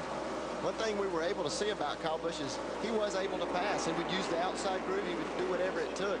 But he was able to pass. So, I mean, you're going to be double fast if you're fast in traffic, and you can be at least get out front. Now you know you're going to be fast. There are teammates right there. Denny Hamlin, the 20 car on the outside. J.J. Yaley, the 18 car on the inside as they enter turn number 3. Only a few laps ago, J.J. Yaley was on pit road with a lot of damage to the right front. You can still see the damage on the front of his car, and he is making his way to the front in a hurry, passing Denny Hamlin with relative ease. That's Tim Sauter, the National City Financial Chevrolet right in front of him. Good run for him thus far in the 36 car. J.J. looks to the outside. He's going to be able to make that move to the outside of Tim Sauter. Looks like this outside groove is really working its way in fast. They ground the track since last year, so some differences to the track, and it looks like this outside groove is really paying off right now. Looked like Denny Hamlin got out there to try to follow J.J. Yaley by. Tim Sauter wasn't able to work. Looked like he lost the front end. That allowed a couple cars to get by him, one of those being the 21 of Kevin Harvick. There's J.J. Yaley right there. He's currently in the 5th position. On the lap 11 restart, he was in 36th spot. Now, some of that is by virtue of the fact that a lot of drivers made pit stops after he did. He had already made his pit stop, so he could just stay out there. Gave him a lot of track position, but he obviously has a fast race car. I think Glenn's got more on the 20 car. Well, guys, on that first round of pit stops, he gave up second place. So Denny Hamlin came in for a pit stop. The reason for it was the car was extremely tight to the center off. So they made a track bar adjustment, also changed 4 times, made an air pressure adjustment. When he went back on the track, coming back up through traffic, he made contact with the 06 car of Todd Cleaver. It did some damage to the left side, particularly to the left rear of Denny's car. He has reported a vibration on the car, and he is not, the car does not feel good to him right now. That's why his back's down. Yeah, Glenn, he has dropped back to the 9th position. There's Clint Boyer right there. He's currently being shown in the 12th spot. Started back in the 21st position. That's Todd Cleaver, the 06 Ford right in front of him. It's side-by-side battle right there. That's the battle for the 16th position. That's John Andretti in the 10 car. Bernie Lamar, the 77, the Dollar General car on the inside. Stephen Light, the City Financial Ford, number 90 on the outside. It's pretty tight racing right there. You could see he tried to block that position, getting down in the corner. Some close racing. While these guys are battling side-by-side field, Kyle Busch has that clean air running some of the fastest laps of the race, and he's over to a huge lead. These guys just restarted this race several laps ago, and he's got a huge lead right now on Paul Menard. And impressive, David Gilliland still in 3rd position, hanging on the back bumper of Paul Menard. Kyle Busch just ran his fastest lap of the race the last time by at a 30.579. He's about a 1/10 of a second slower than that. Here's a good battle for fifth. There's J.J. Yaley, the 18 car on the inside. Takes over the 4th position from David Green. J.J.'s got a fast race car. He had a fast race car last night in happy hour. It's showing tonight. He's really able to pass in traffic. Apparently that damage to the right front corner of that car has not hurt it. Kyle Busch continues to lead. There's Kyle right there. He's going to approach the start-finish line. There's Paul Menard in 2nd. David Gillen. There's the 4th place car of J.J. Yaley right there. The Bigelow Home Depot Chevrolet.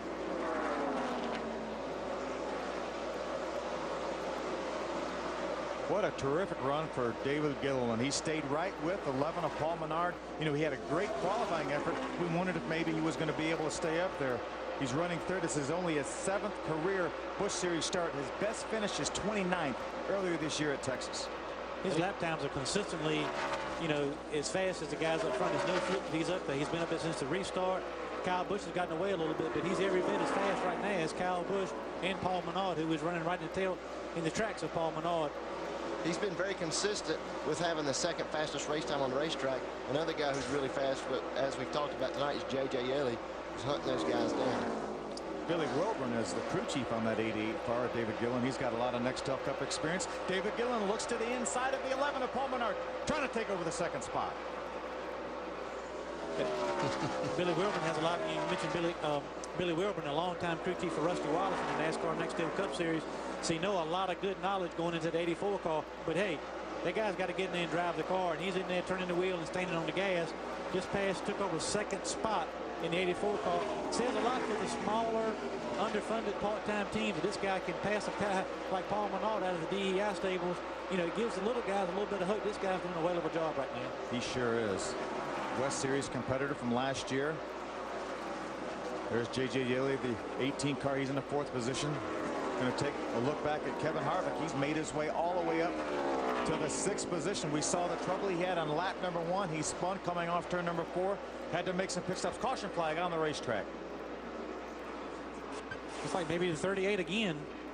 Looks like Jason Loeffler and the Great Clip Chevrolet made some more contact with the wall. There's a lot of damage front and rear to that car. They've had a tough 2 weeks. Well, they sure have. A lot of damage to the front of that car. Mark, what went on with Jason Loeffler? Well, not quite sure exactly what, Phil, but he had been talking about 3 or 4 laps ago. He had radioed to his crew and said, you know what, guys, I can't drive it like this. This thing is totally out of control. And they were talking about making some major changes to the race car on a pit stop, and maybe, as we saw last week with Kyle Busch, actually turning things into a test session, because if they made changes that may cost him a lap or 2. But he'd been complaining about that race car big time before that wreck. Yeah, I talked to crew chief Todd Lozier before the race, and he said that's a brand new car here. They were very, very optimistic. Well, he was right. I mean, you know, sometimes as a driver, you want to stay out there and push it to the limit and try to just overcome it. Right there, it did not work out for Jason. It's going to be interesting to see what happens on pit road here. We got a lot of guys on some different pit cycles right now. Some guys stayed out last time. Some of the guys in the back pitted. So it'll be interesting to see what these guys want to try to do is be in the right spot at the end of the race as far as tires and fuel are concerned. Also, one thing I want to keep our eye on that Hank and I talked about earlier today is let's watch this 84 on pit road. If he comes down pit road, he's in 2nd spot. One of the things that doesn't get enough attention, I think, in these Busch races is the Nextel Cup guys or the Nextel Cup influence. These guys really have an advantage on pit road, so it'll be interesting to see how the 84 can hold his own on pit road with some of these bigger teams. Kyle Busch comes down pit road. We're going to have triple pits here. This is our Craftsman pit stop. We're going to have Kyle Busch, David Gilliland, and Paul Menard. Top of your screen, Kyle Busch, David Gilliland in the middle, and Paul Menard on the bottom. See right side tires going on Kyle Busch's car. This is the first race that David Gilliland is going to use his own pit crew. He's been borrowing Nextel Cup pit crew members before. This is the first race they're going to use their own people. We're going to see how they stack up. Pretty decent pit stop for Kyle Busch. Top of your screen, 16.2 seconds.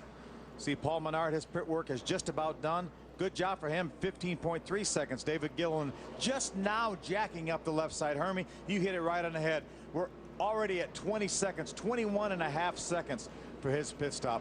As you talked about, it takes every piece of the puzzle here. They obviously have a fast car. David Gilliland doing a great job wheeling it. They had some trouble on pit road. Well, I run a limited Nextel Cup schedule myself. We run into the same thing. So much focus goes into getting the car to run fast. You got to qualify on speed. You get in the race or you go home. 99.9% of your efforts on getting the car to go fast and run good, and not enough time on these pit crews, Phil. There's Clint Boyer, the AEC Delco Chevrolet. He will inherit the lead. He stayed on the racetrack. We'll be back with our restart right after this. Welcome back to Busch Series Racing on FX. Sponsored by Smooth Busch Beer and easy drinking Busch Light. Busch, proud sponsor of the NASCAR Busch Series, 25 years running.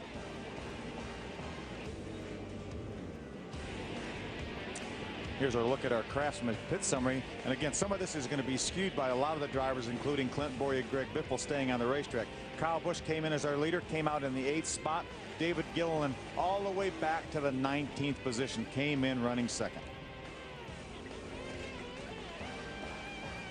There's David Gillen right there. He's got an awfully good race car now, and he's got a lot of time left. We're only 52 laps into a 200-lap race. Well, guys, the easiest place to pass is on pit road, and he lost a lot of positions there. That's going to be hard for him to overcome. It'll be an all-night uphill battle. 1 lap to go, 1/2 lap to go till we get a restart here. See Billy Wilburn, that's him on your standing right there. That's Billy, crew chief. A lot of experience right there, too. Man, Billy Wilburn knows what these guys need to do. First thing they need to do is have good driving, fast race cars. They've proven tonight that they're well on the way to getting that. And these other things, that, you know, it's not only the pit crew. I mean, how many times has David Gilliland had an opportunity to come down running second in a NASCAR Busch Series race and get in his pit? I mean, it's a lot of things going on at one time. So those guys will definitely, I look for them to get better even on the next stop tonight. Pace car pulls off. Clint Boyer leads the field down for the restart. The top 5 stayed on the racetrack that time. Clint Boyer, Greg Biffle, Kevin Grubb, Joel Kaufman, and Chris Cook. Green flag. Bernie Lamar gets a great restart right there. He makes him 3 wide. Kyle Busch, the 5, makes him 3 wide for a moment. There's the 11 of Paul Menard, forced up the hill by the 1 of Mike Wallace. Those guys aren't afraid to go 3 wide on those green flag starts. We talk about how tricky these restarts can be. Again, we've got some guys on old tires, a lot of guys coming through there on new tires, a lot of different guys on a lot of different agendas. Is going to take a lot of heads up driving from guys on both, both pit cycles to let this thing settle in and get single file, then go racing. Paul Menard looks to make it 3 wide on the outside of Johnny Sauter. That's Paul Menard, the 11 car. Back down to 2 wide now. There's J.J. Yaley, the 18 green car right behind them. One car gets high. Looked like Todd Cleaver got up a little bit high into the loose stuff, slowed down a little bit, lost his momentum. Yeah, you can see him back there losing some positions. There they go 4 wide for just a minute. Continues to lose positions. That's Ashton Lewis, the 25, and the 36 of Tim Sauter. That's the one place in the racetrack field going in turn 3. We talked about this thing really funnels down to 2 wide. 2 wide is all you want. Then they're back 4 wide going past the start finish line again, but they cannot make it in the middle of turns 1 and 2 like that. That's Augie Vidovich, the 4 car on the inside. David Ruderman, the Aaron's Green Machine, the 99, looks for a way underneath. Augie Vidovich pulls up right behind him. Got a great run through the center of the corner. They're going to take advantage of these tires while they've got them. While they're fresh, go ahead and get all these passes out of the way. It's a whole lot easier to pass on these restarts before you have to worry about aerodynamic tightness. Hank, what do you call for new tires? For Mr. Feelgoods, and they are using them up tonight. There's Danny O'Quinn, the 50 car on the outside. That blue car makes his way around the 43 of Chris Cook. There's our lead right there. That's Clint Boyer, the 2 AC Delco Chevrolet. That's a Cup Cadet Ford of Greg Biffle. Out and running in second. Yeah, Phil, let's remember Greg Biffle started back in 30th position, did not make the trip to Kentucky last night for practice. So his first 2 laps on the racetrack were during qualifying. Started 30th. A lot of it has to do with pit cycles, but he's up in the 2nd spot running some really competitive lap times right now. Boy, Chris Cook really slowing down in the middle of that pack. They were going by him inside and outside. They went by him 3 wide there for a moment.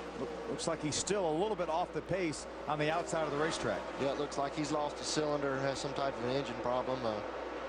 There's Kenny Wallace, the AutoZone Ford. Still not up to full song.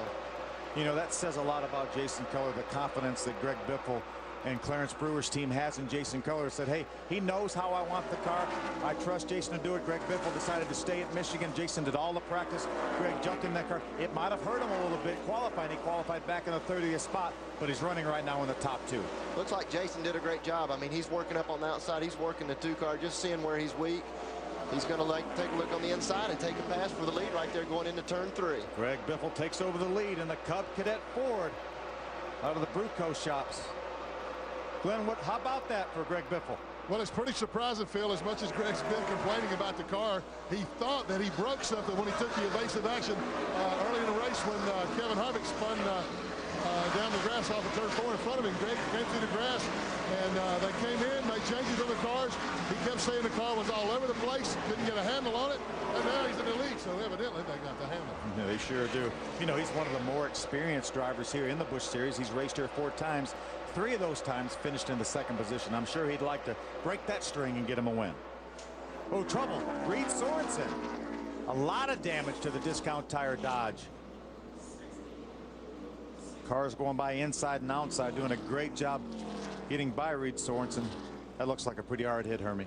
Don't know what happened there, but that's right getting into turn 3, between turns 3 and 4, the area we talked about. It could be tricky for these teams, and a lot of damage there for Reed Sorensen. I know he's disappointed. We talked about it, Phil. Missed his pit box, went all the way to the back of the field, had a long ways to go to get back up to the front, and ended up getting involved in an accident. Saw some fuel running out of the overflow. Right here's your overflow and your gas filler. Take a look at what happened here. He's going to be left of your screen. Wow. Looks like he was by himself. He just got loose at that very, very troublesome spot getting in turn number 3. Remember, that's where the transition from straightaway to corner, the bank really doesn't seem to start quick enough. You have a tendency to get loose right in that area, and that looks like that may have been what happened to Reed Sorensen. You know, a lot of it is, you know, reality, but a lot of it is just a sensation that you get. You know, you feel like when you get in that corner, the transition doesn't pick you up quite fast enough, and it's just a light feeling with the back of the car. But it would be interesting to see if we can find out exactly what happened to Reed Sorensen. Very much disappointing for that team. Well, we'll be back to sort it all out here in just a few moments. We're watching Busch Series Racing on FX from the Kentucky Speedway. Welcome back to Kentucky Speedway. Busch Series Racing on FX. There's the remains of the discount tire Dodge of Reed Sorensen. We got a report from Mark during the break that Reed said he had lost a tire going in the corner and then killed the car, and we can certainly vouch for that. And what a tough break for Reed Sorensen. That's a bad place to cut a tire down. It obviously must have been the left rear. We can see the right rear's up right there, but he's a heck of a race car driver. Let's take a look at our Supercuts trivia. Who is the only driver to win the Kentucky race and the championship in the same year? You guys know? Of course I do, but I'm not going to reveal it. Okay. Hank, do you know? Hermie and I know. Oh, am I supposed to give you the answer? Well, we don't want to know if you know. Oh, yeah, I definitely know. You definitely know. Okay, you guys, I'm not sure you guys knew, but that's who it is right there. Kevin Harvick back in 2001, the inaugural race here at Kentucky Speedway, won the race and went on to win the championship. And Mark told us earlier he won the race in a backup car. Pounder. Hermie actually told me that. So did he? Yeah, he snuck behind you and told me. Carl Edwards has made another trip to the garage, and now he's back coming down pit road back towards the racetrack. Mark, what's Carl doing back in the garage? Well, right now, Phil, they are so many laps down. They're using this thing as a test session at this point. I just talked to his crew chief, PK Kutel. You know, I asked him, is it now a test session? He looked at me, you know, with that look on his face like, I really wish you didn't ask me that. But yes, it is now a test session. Just like we saw with Kyle Busch last week, Nashville, he had some trouble early.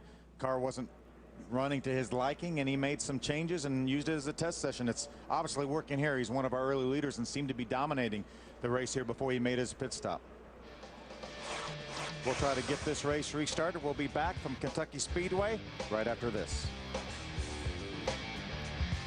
Back to Kentucky Speedway. Let's take a look at our Holiday Inn Look Again replay. There's Kevin Harvick. His day didn't start out so great. Spun out on lap number 1, necessitated the pit stop. His team put 4 tires on, back on the racetrack, running well as he drives by Joel Kaufman in the Supercuts Dodge. Shane Wilson and his crew has successfully overcome this poor start, and he's being shown right now in the 10th spot. Carl Edwards, closest to him in points, had just the opposite thing happen on the very first lap. His car never went. When the green flag came out, he broke a transmission, had to go to the garage for repairs. It looked like Clint Boyer was going to be the big gainer here at lap 1, but Harvick's turned it all back around. Carl has continued to have problems there. They're trying some different things on the racetrack, but it looked like he was going to be the big gainer, but Harvick turned it around. A little bit more about Carl. It's amazing how much from week to week these things can change. You know, Hank you drove this 60 car last week and this week. Last week that car seemed to be on the money from start to finish, and tonight, even though they had problems, the car is not, you know, to Carl's liking as it wasn't to your liking in practice. So now they're using this as a test session, you know, to learn more stuff. You would think that they figured out everything they need to know last week. They'd run good every week, but now, you know, still working on stuff, trying to make things better. There's Jamie Mosley in the 49 car. He is our Aaron's lucky dog. He will get one of his laps back. Jimmy's being shown 5 laps down. That means there are no cars on the racetrack that are less than 5 laps down. Are you saying it's my fault, Hermie? No, I'm saying, Just kidding. I'm backing up what you're saying, that, that last week you said the car's perfect, leave it alone, it'll be fine. And yesterday you commented that it just was too loose. It wasn't exactly like you wanted it. And Carl really doesn't know. He didn't get a chance to run in race trim around other cars. So once he got the transmission fixed back on the racetrack, they've been working on it all night. So it's the point I'm making is it's amazing how you can have a car be that dominant last week, bring it to somewhat of a similar track this week, and it not performed, the way you think it will be. Let's take a look at the points as of now. If the race ended right now, Kevin Harvick would have a 352-point lead over Clint Boyer. He would move ahead of Carl Edwards. But fortunately, this race is not going to end right now. We've got an awful lot of racing to go. We've only completed 66 of the 200 laps. A lot of things can happen here in the last 134 laps. Phil, the record for cautions in this race is 10 cautions, which was in this race last year, 1 year ago. We're not even halfway through the race tonight. We've already had 6 cautions. So unfortunately, we're well on our way to a record night for cautions. That's not the kind of record that you want to have. No. There's Clint Boyer right there, currently second. Started back in the 21st position. Greg Biffle is our leader in the Cup Cadet Ford. Fox, FX, and Speed's coverage of NASCAR continues tomorrow, beginning with NASCAR Race Day on Speed, leading up to the Nextel Cup Series racing presented by AOL on Fox. And then NASCAR Victory Lane wraps up the entire weekend on Speed. Our coverage of NASCAR continues all weekend long across the Fox networks. Got a report here that the attendance for tonight is 72,886. As we've mentioned several times, this is the 6th consecutive year of a sellout, and this is a new track record. Almost 73,000 people. And Phil, you and I drove in this morning before 11 o'clock, and these people were already getting to the racetrack, been here all day long out in the heat, but they've been having a good time. We've seen a lot of people getting here early and often for this race. A great crowd on hand tonight. There are some of the motorhome spots on the outside of the backstretch. What a great viewing area there. I know the first time I came here, I rode around this racetrack outside to see it. There's not a bad seat in this house, and if you have a motorhome, what a great spot to be right on the backstretch. And this is always a great race. We've already seen 4 wide racing, these guys racing side by side in the corners. The grooves moving out the more we race. It's always a great race. We've seen passes for the lead on the outside, so this is going to be a very, very exciting race here. Greg Biffle will lead us down for the restart. Clint Boyer up to second on this restart. Started 21st, so he's made his way up to second on this restart. Be interesting to see. And Kevin Grubb up in third right now. Good run for him so far tonight. We're riding with Clint Boyer right now, the AC Delco Chevrolet. He's going to watch when Greg Biffle goes. He's going to go. Good job by Clint Boyer staying right with Greg Biffle.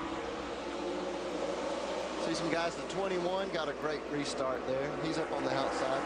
Seems like that's a theme when we have a restart here. Some guys are going to make up some ground on the outside. There's Kevin Harvick, the 21 Coast Guard Chevrolet on the outside.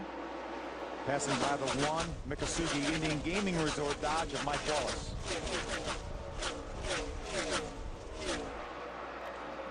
Clint Boyer able to stay right with Greg Biffle. Kyle Busch is working his way back up. As we saw earlier, he made a pit stop. He's in a little bit different sequence than these guys. He just pitted when these guys stayed out. Now he's into the 3rd position, just past Kevin Grubb. Harvick went from 10th to 7th on that lap. There's Denny Hamlin trying to make his way around the 56 car of Kevin Grubb. That's a battle for the 4th position. Then he moves to the inside. Kevin's going to battle back on the outside. Still a great run for Kevin Grubb, as we talked about earlier tonight, Phil.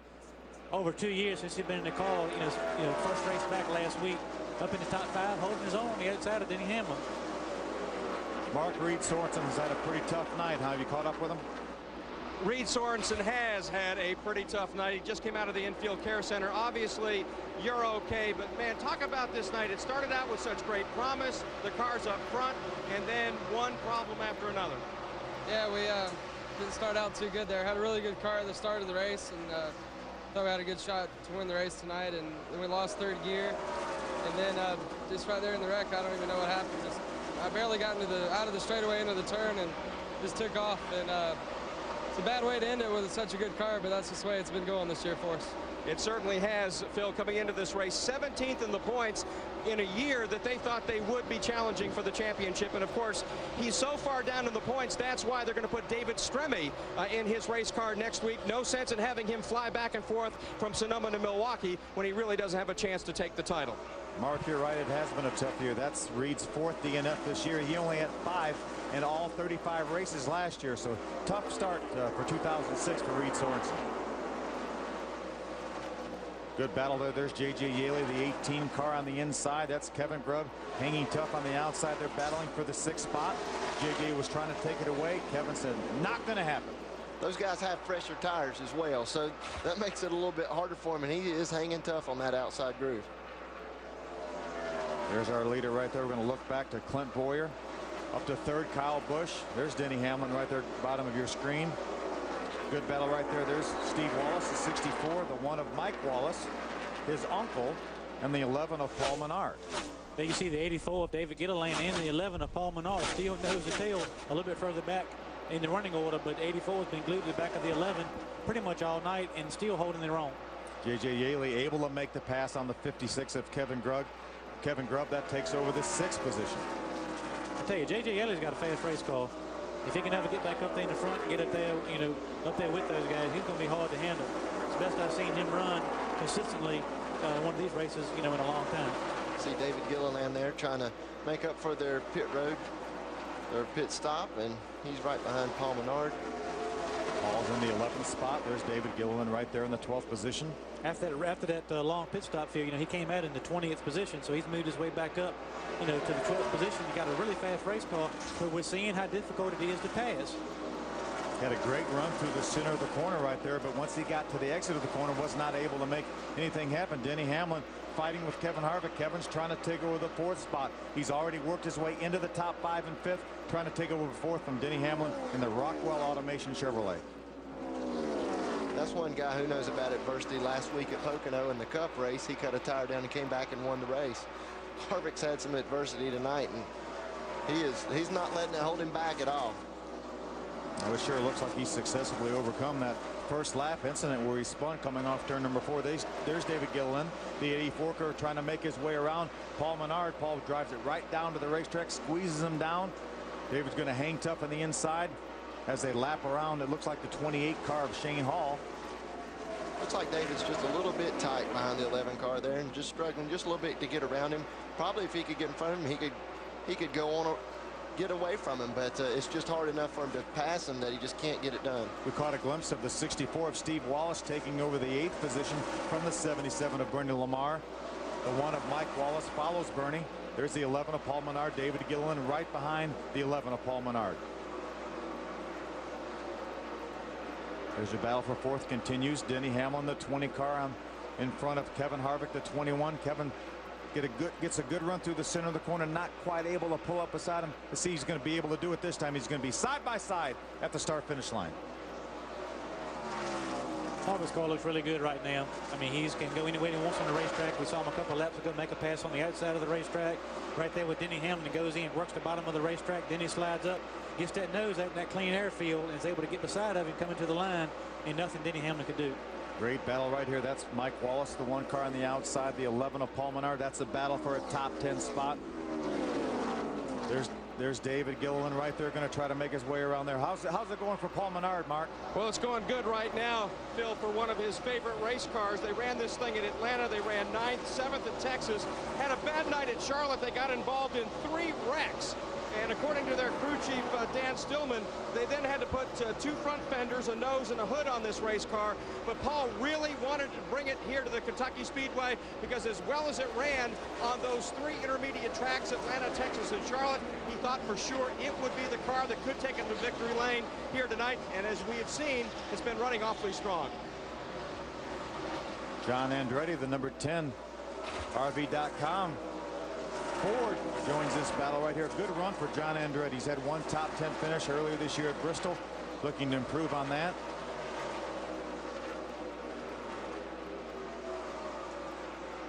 Lap 81 of 200 right now. There's our leader, Greg Biffle. He's out to a little bit over a 1-second lead over the 2 of Clint Boyer. We'll be back for more racing action from Kentucky. Kentucky Speedway, NASCAR Busch Series Racing on FX. There's our leader, Greg Biffle. And Glenn, are they talking about a possibility of rain in this pits? Yeah, Phil, it's getting awfully windy down here. A big cloud cover has come over, particularly down in turns 1 and 2. It's kind of hard to see it with it dark, but earlier on it was really getting blacker and blacker and blacker. Now the wind is blowing from that direction. Newt Moore is the crew chief for Greg Biffle. They say that they have to pit on lap 100, which is exactly halfway in this race. Newt keeps looking skyward, and he thinks that it's gonna rain, so he's gonna stay out. Here's Mark Garrow. Thanks, Glenn. I'm down here in the 5 pits, the low Chevrolet for Kyle Busch. He's about 1.7 seconds in back of the leader, Greg Biffle. His crew chief, Chad Walters, told him, look, we may have some weather problems coming. Get this thing to the front. Do it now. He keeps pleading for KB. KB, take this thing to the front. They think they may have some rain coming. Well, he's done it now. He's on a little bit different pit strategy than our front two right now. We'll get a report that the last time our leader, Greg Biffle, and second place, Clint Boyer, pitted us. Kyle Busch makes his way around Clint Boyer. Whoa! He must have listened. He's standing on the gas right now. Kind of forced Clint Boyer up out of the groove. You see him way high right there coming off turn number 4. But Kyle Busch pitted after our leader, Greg Biffle, and the 2 car of Clint Boyer. They're within about, as we heard Glenn tell us, about 10 laps of having to pit. So Kyle Busch has stayed out, has pitted a little bit later than them, so he's in a pretty good position, especially if the rain comes out. Right now running second. I know Kyle Busch was listening to his crew chief and taking his orders to heart, but I bet you Clint Boyer is not too happy with him right this minute. If he gets back up there to him, he might show his displeasure to him there, but Kyle Busch is mighty strong right now. Kyle made it 3 wide. He put a lap car, looked like Chris Cook, in the middle, and they got down in turn number 3. He had a bad angle entering the corner, and he had to use the 2 car of Clint Boyer to make it through that corner. 8 tires handle better than 4 is what I've always heard. He does have newer tires on, Kyle Busch does, so obviously he's able to run a little bit faster times right now. Yeah, he pitted on lap 50, so he has about 25 laps, less laps on his tires than does Greg Biffle and Clint Boyer. And this is a harder tire than what we have run in the past, but at the end of a run, you still want the newest tires you can possibly get. They still make a difference, and a big difference. Yeah, right now Kyle Busch was the fastest car on the racetrack as we see that terrific battle.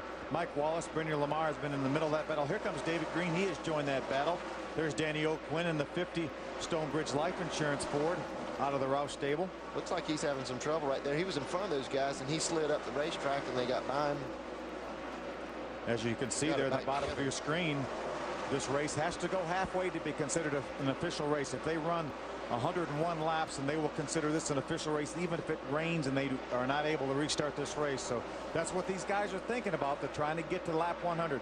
Greg Biffle's trying to do it, trying to stretch his fuel to get there. Kyle Busch is trying to get there as the leader. The only bad thing with that is when you get to lap 101 and you're dry on fuel and there's no rain. What do you do then? Then you pit. Good battle right there. There's David Rudem in the 99 Aaron's Dream Machine. He ran the truck race earlier today at Michigan. Flew over here for this race. That's Stephen Light, the 90 City Financial Ford out of the Robert Yates stable. David Rudem are going to be able to drive by on the inside. Got a good run through the center of the corner. Going to use the whole racetrack up there, pull up in front of Stephen Light, and take over that spot. I tell you, Stephen Light's had a pretty solid run. That move right there dropped him back to 18th, but a young guy, just trying to get his feet wet, get some experience. He's been out there, battling along, keeping his nose clean, and he's still up in the top 20. A good night so far for Robert Yates Racing and their Busch Series team. Mark, you got more on the 90 car? Stephen Light, when he's qualified his car, Hermie, really loose. He had his hands full, barely could hold on to it. You saw that because he qualified way down the running order. However, as this race went on, the car's gotten tighter and tighter and tighter. He's now telling his crew he likes the feel of the race car. A few more adjustments, some slight adjustments. He thinks he's going to be in the ballpark, perhaps for at least the top 10. Phil, I talked to those guys when they got here. That's a brand new race car for Stephen Light tonight. No testing, no time on the track. First lap on the racetrack yesterday during practice. So all things considered, a good night so far for that race team. We talk about how these cars are going to be loose qualifying because they're going to get tighter as the race went on. We heard Mark tell us he was loose qualifying, and now here he is in the race getting tight. As the racetrack cools off, these cars have a tendency to get a little bit tighter. and they'll just keep adjusting through the night. I'm sure he's just wanting to make it to the next pit stop. They can change some wedge, some air pressure, do some track bar, whatever they need to do to get him more comfortable out there where he can run a little bit faster. You know, a lot of the stories told about, we saw Greg Biffle in qualifying early today sliding all the way out of the groove on his second lap and starting way back in the field in 30th, and right now leading this race. So that's how much the car and the tracks have changed between qualifying this afternoon and the race tonight. There's a battle for ninth right there. David Gilliland has managed to move his way back up into the top 10. Kevin Grubb hanging tough there. Good run for him. His second race back in 2.5 years. You know, we talk a lot about the Nextel Cup drivers doing double duty. Well, there's 8 of them in this field. The first 6 positions are all Nextel Cup regulars. And then we've got the 38th and 39th spots, Carl Edwards and Reed Sorensen, who did not have that great a day. See Harvick there taking a look at J.J. Yaley. Slipped a little bit getting in the corner, kind of gave him a little bit of slack, but Harvick's got a very fast race car. Both those guys have fast race cars, but it looks like the 21 has caught Yaley and working on him right now. Harvick is really good from the center of the corner off. He doesn't get in the corner, or doesn't try to get in the corner as hard as Yaley in the 18. That is Kevin Harvick in the 21, the Coast Guard car. But you'll see from the middle out, he's really, really good. And Kyle Busch has caught our leader field. Yeah, he was about a second, 2/10 of a second behind about 4 or 5 laps ago, and he has absolutely run him down. Greg Biffle is just within a handful of laps of having to make a green flag pit stop. Boy, would he love to see a caution flag come out right now. And as you mentioned a little while ago, his tires are a little bit, but 25 laps newer than those of Greg Biffle, so that's making a difference as well, Hank. Yeah. Well, I guess he listened to his crew chief. He ran him down from a long ways back, and now he's looking to the inside to take the lead. Look like going down into turn 1. I believe he'll be able to do it, guys. Kyle Busch takes over the lead. We will get the cross flags next time by. This race will be halfway as Kyle Busch, Greg Biffle hangs tough on the outside. Kyle Busch goes ahead and pulls in front. He brings a low Chevrolet. We're hearing that Greg Biffle was going to make his pit stop. You see him slowing right down right now, making his way to pit road. Green flag pit stop for Greg Biffle. Glenn, he's coming to you. Yeah, Phil, once Kyle Busch caught him on the racetrack, he really just kind of pulled up and let Kyle go, knowing that he had to pit this time by. He has actually run a lap further than they thought they could. This will be lap 101 when they complete it. They're going to make a slight air pressure adjustment. I saw the guys working on the car a while ago. As I reported earlier, Greg been reporting that the car has just been all over the place, but they have continued to work on it, put a spring rubber in the left rear, and have gotten the car much more to Greg's liking. However, he is having to give up the lead for a green flag stop. First one of the night. It will be a 4-tire change. The air pressure adjustments have already been made, so this is scheduled. It's just that they're off schedule with everybody else. Will be coming in about 20 laps. Yeah, Clint Boyer is also on pit road at the same time. You see him just leaving his pit. There's Greg Biffle, bottom of your screen, leaving his pit. Tough break for these guys having to pit under green like this. Well, what they need is this thing to stay green and let it cycle around and make everybody else have green flag stops. The last thing they need is a caution, and then they'll be, if they do, they'll be called a lap down. So what we need, or what they need, is for this thing to stay green. Another thing we need to keep our eye on, field, if it does end up being green flag pit stops, we saw the 84 car on pit road under green. If they have that under caution, excuse me, if they had that same kind of pit stop under green, it'll be really detrimental to them, put them way behind. Kevin Grubb gave up his top 10 position, also made a green flag pit stop. We'll be back and see if Kyle Busch can stay on the racetrack without having to make a green flag pit stop right after this. Take a look at our Aqua Velva out of the blue moment. We got a report that Kyle Busch's crew chief Chad Walter said it's time to go, and go he went inside of a 3-wide pass. Watch him when he gets to turn number 3 here. He's going to use the 2 of Clint Boyer to hold that car down, and here's his pass for the lead right on lap number 100. That's a pass of Greg Biffle in the 66 car. That is your Aqua Velva out of the blue moment. Aqua Velva keeps your face toned and fit. You know what women say, it just feels better with an Aqua Velva. Is that what they say? That's what they say. That's what they say. Here we take a look at the drivers that are doing double duty. Right here you see Kyle Busch, our leader. The 21 of Kevin Harvick has moved up to the 2nd position. Denny Hamlin 3rd, J.J. Yaley 4th. Greg Biffle and Clint Boyer gave up 1st and 3rd, or actually 2nd and 3rd, to make green flag pit stops a few moments ago, and they now find themselves a lap down in 28th and 29th. Teammates battling there, Denny Hamlin and J.J. Yaley. J.J. just able to get by Denny Hamlin for the 3rd position just a lap ago. See the damage on the right front corner of his car from an earlier altercation. Hasn't seemed to slow it down any. There's Augie Vidovich, the 4. J.J. Yaley going to try to move by him. So J.J. Yaley's serial there. He's currently running third. He got up to second, and he was down as far as 39th, Glenn. He's had a great car, Phil, and right now they're on schedule to pit in exactly 10 laps on lap 121. They pitted about 20 laps later than what Greg Biffle and Clint Boyer did. So his next scheduled pit stop is 121. The car is still just a little bit tight, not real bad, but a little tight, probably because of that damage. So his crew chief, Jason Ratcliffe, told me they were going to make a very slight air pressure adjustment. But so far, things are going really well for JJ. There's a good battle for the 6th position. There's Steve Wallace, the 64 car. David Gilliland seems to just keep working his way back on up there. After that pit stop, he's got a very fast race car. He's been able, as the tires have worn down and the cars are starting to skate around, he's been able to pass a lot of these guys. And he's sitting right now in the 7th position, working on 6th with Stephen Wallace. He's been impressive all night long, Phil. I mean, we saw him go to the back. We've hopped on it once before, went all the way back to 20th position. Now making a pass on Stephen Wallace back up to the 6th position, mostly under green, passing these cars under green. We saw him a few laps ago in a group of cars for 10th, 11th, and 12th. He's driven past all these guys all the way up to 6th position. Mark, David Gilliland's having a heck of a run here, a career run for him. He sure is, and it couldn't happen to a nicer guy. Just behind him, Stephen Wallace in that 64 car. He just radioed his father. He said, look, man, the car's a little tight center off. And he goes, I assure you, I am driving the heck out of this thing right now. And they plan on pitting in about 10 laps. It is a great run by Steve Wallace. You know, he qualified third for his first Busch Series start this year at Bristol. What a terrific job he did there. But he won a ARCA race here a few weeks ago at Kentucky Speedway. He told us earlier, talked earlier about how much testing he's done. He started testing here at 16 years old. His dad, Rusty, had him in a car here at 16 years old. But he's doing a great job, and it's so important. He's a very energetic young man. To keep him under control right now with these tires being worn, that he doesn't overdrive the car. They'll be able to come in, they said, in 10 laps, make some adjustments. But right now, just not tearing up your equipment is so important, and he's doing a great job. Same thing for the 64 of Steve Wallace and the 84 of David Gilliland. Both of them have great runs, are in line very much for top 10 finishes. But the biggest thing to get out of this race tonight is running 300 miles and getting good experience, as we see guys starting to make green flag pit stops, including David Green. Yeah, David Green had a top 10 run going. He's on pit road in the Meijer Ford. We've got John Andretti, the Freedom Roads RV Ford, on pit road. Regan Smith, the 35 McDonald's Ford, is on pit road. There's Carl Edwards. Oh, trouble. There's Bernie Lamar.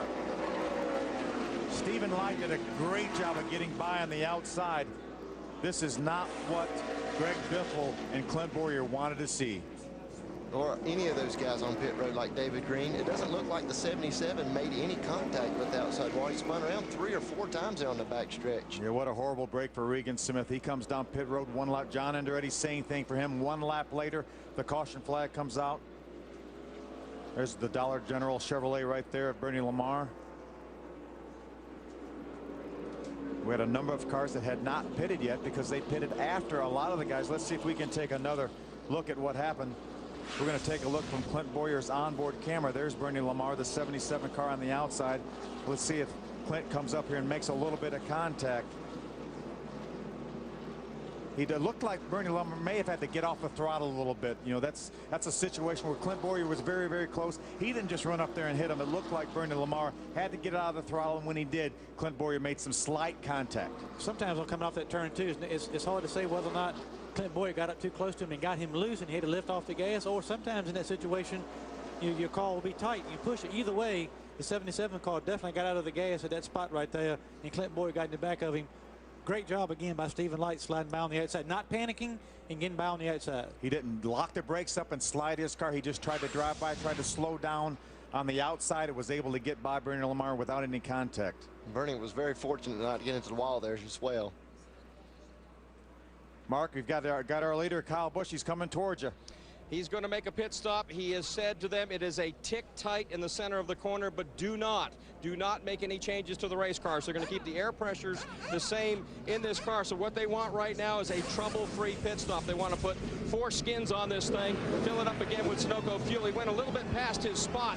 The crew then chased that car down. So they're just looking for a good, solid stop right now. No changes. Again, Kyle Busch very happy with his race car. Let's go to Glenn Sheridan. And Mark, I'm waiting on J.J. Yaley to bring his number 18, the Big Rose Chevrolet, down here. Here he comes right now, pulling into the stop. This will be a 4-tire change as well. As I said, they made an air pressure adjustment, very slight, and they're making a very slight chassis adjustment. Looks like 1 round, 2 rounds in the right rear, so a little bit more, a little tighter than what they thought. They're around the left side now, putting left side tires on. And he is down and away. Pretty good stop. He's going to come out second on the racetrack.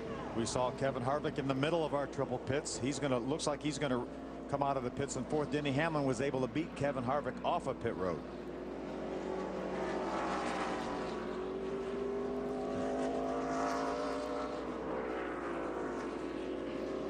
Kevin Harvick, the 21 Coast Guard Chevrolet, is our leader, and we'll be back for the restart right after this. Welcome back to Kentucky Speedway. Let's take a look at our Craftsman pit summary. Kyle Busch came in as our leader, came out as our leader. Great job by those guys. Kevin Harvick lost 2 spots from 2nd back to 4th. J.J. Yaley's pit crew held serve 3rd and 3rd. Denny Hamlin picked up 2 spots, the big winner on that road of pit stops, and Paul Menard came in 5th, went out 5th. There's Johnny Sauter. He is our Aaron's lucky dog. He will get back on the lead lap. We will have 13 cars on the lead lap, including Greg Biffle, who is actually on the tail end of the lead lap right in front of the field. He has the option of staying up there because he is technically on the lead lap. He's on the tail end. He did not pit on this caution flag. Obviously, we saw him pit back on lap number 101. So what Greg Biffle wants to do right now is to try to stay out in front of our leader, Kyle Busch, catch a caution flag, be able to come all the way back around and get back on the lead lap with track position. Right, he didn't need this caution, but now he needs another one so he can get back in line and be on the lead lap behind those guys instead of right in front of the leader. Green flag. That's the Cup Cadet Ford of Greg Biffle on the outside, right in front of our leader, Kyle Busch, in the low Chevrolet number 5. He got a great restart there. There's only 13 cars on the lead lap, so this double file restart looks a lot like the start of the race. A lot of traffic, a lot of guys trying to get in position for the lucky dog. In Greg's case, he's trying to get up front and do it the old-fashioned way, and Boris said is next in line for the lucky dog, hoping that Greg can stay up there. This is not where Clint Boyer wants to be. He's being shown in the 32nd position, 1 lap down. As you can see, there are an awful lot of cars in front of him. He needs to get up there to try to be able to be in position to get that lucky dog. Right now, he's got almost a dozen cars in front of him for the oh, something happened to J.J. Yaley there. Did he get loose there going in the corner? He just got loose, got on the inside of that car there and just got loose and had to chase the car up the track. Where he didn't hit the other car, he had to get out of the gas pretty quick, but he should be back up to full song right here. Paul Menard, the 11 car, trying to make his way by. Kevin Harvick, the Coast Guard Chevrolet, was able to get by him. There's Boris Said, the 9 car. We haven't talked a whole lot about Boris this race. He's running a pretty decent race. He's being shown in the 14th spot right now, 1 lap down. 3-4 wide going in the corner. Yeah, that won't work. That won't work there. You see the 77 car way up out of the groove, losing a lot of valuable time. There's Clint Boyer trying to make his way by a couple cars. That's the McDonald's Ford of Regan Smith on the outside. There's Kevin Grubb, the 56 Chevrolet on the outside. There's the 33 of Aaron Fike. There's Carl Edwards racing with the 5 of Kyle Busch. Remember, Carl's being shown 27 laps behind. He just wants to show everyone he has a good car right now. Right, and Greg Biffle has stayed out front there, so if the caution does come out, he'll get the cycle back around. Boris Said is another one of the drivers that would love to see the caution come out because he would be in line for the lucky dog. There's Paul Menard. Paul Menard just drove by Kevin Harvick. He's got a fast race car. He had a fast race car last week. Looks like they may have made some adjustments because he's faster right now than he was on the last restart that we had. We're getting a report that NASCAR is still evaluating, the hospital staff is still evaluating Jeff Fuller. The most serious problem seems to be smoke inhalation. We saw that car caught on fire when he made contact with the inside wall, but Jeff Fuller, good to know that he's awake and alert, certainly. Yeah, never a good thing to inhale a lot of smoke. He did sit there for a while in the car, briefly caught on fire, a lot of smoke, you know, inside that car, but to take that kind of impact and be smoke inhalation be the #1 concern right now is good news for everybody. There's Clint Boyer trying to make his way around the 88 of Mark McFarland, the Navy Chevrolet. Clint has been picking him up and putting him down. He's trying to get up there to be in position for the lucky dog. There's the 84 right in front of him. That's David Gillen. He's in the 11th position right now. Remember, he had worked his way up to the 6th spot before that caution flag. And this is where patience really pays off. He's being real patient with these guys, kind of picking and choosing his passes, doesn't want to rush anything. Still got time left. These guys obviously will need a caution to get back on the lead lap, but plenty of time. It's a battle for third right there left of your screen. J.J. Yaley, the 18 car. Paul Menard, the 11 car. There's Clint Boyer trying to make his way around the 90 of Stephen Light. Just got by the 84 of David Gilliland.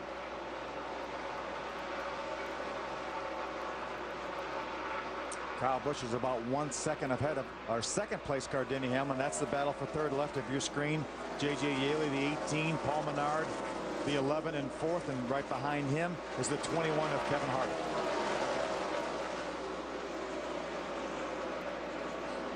Paul Menard and J.J. Yaley both, you can see there on the left side of your screen, are turning lap times as fast as the leader just about every lap. There's Clint Boyer making his way around the 36 car of Tim Sauter. That is a battle for position right there. He's able to get by Tim Sauter, move up into the 17th position. Now he's got 3 cars ahead of him that are 1 lap down. He's got his sights set on the 06 of Todd Cleaver next.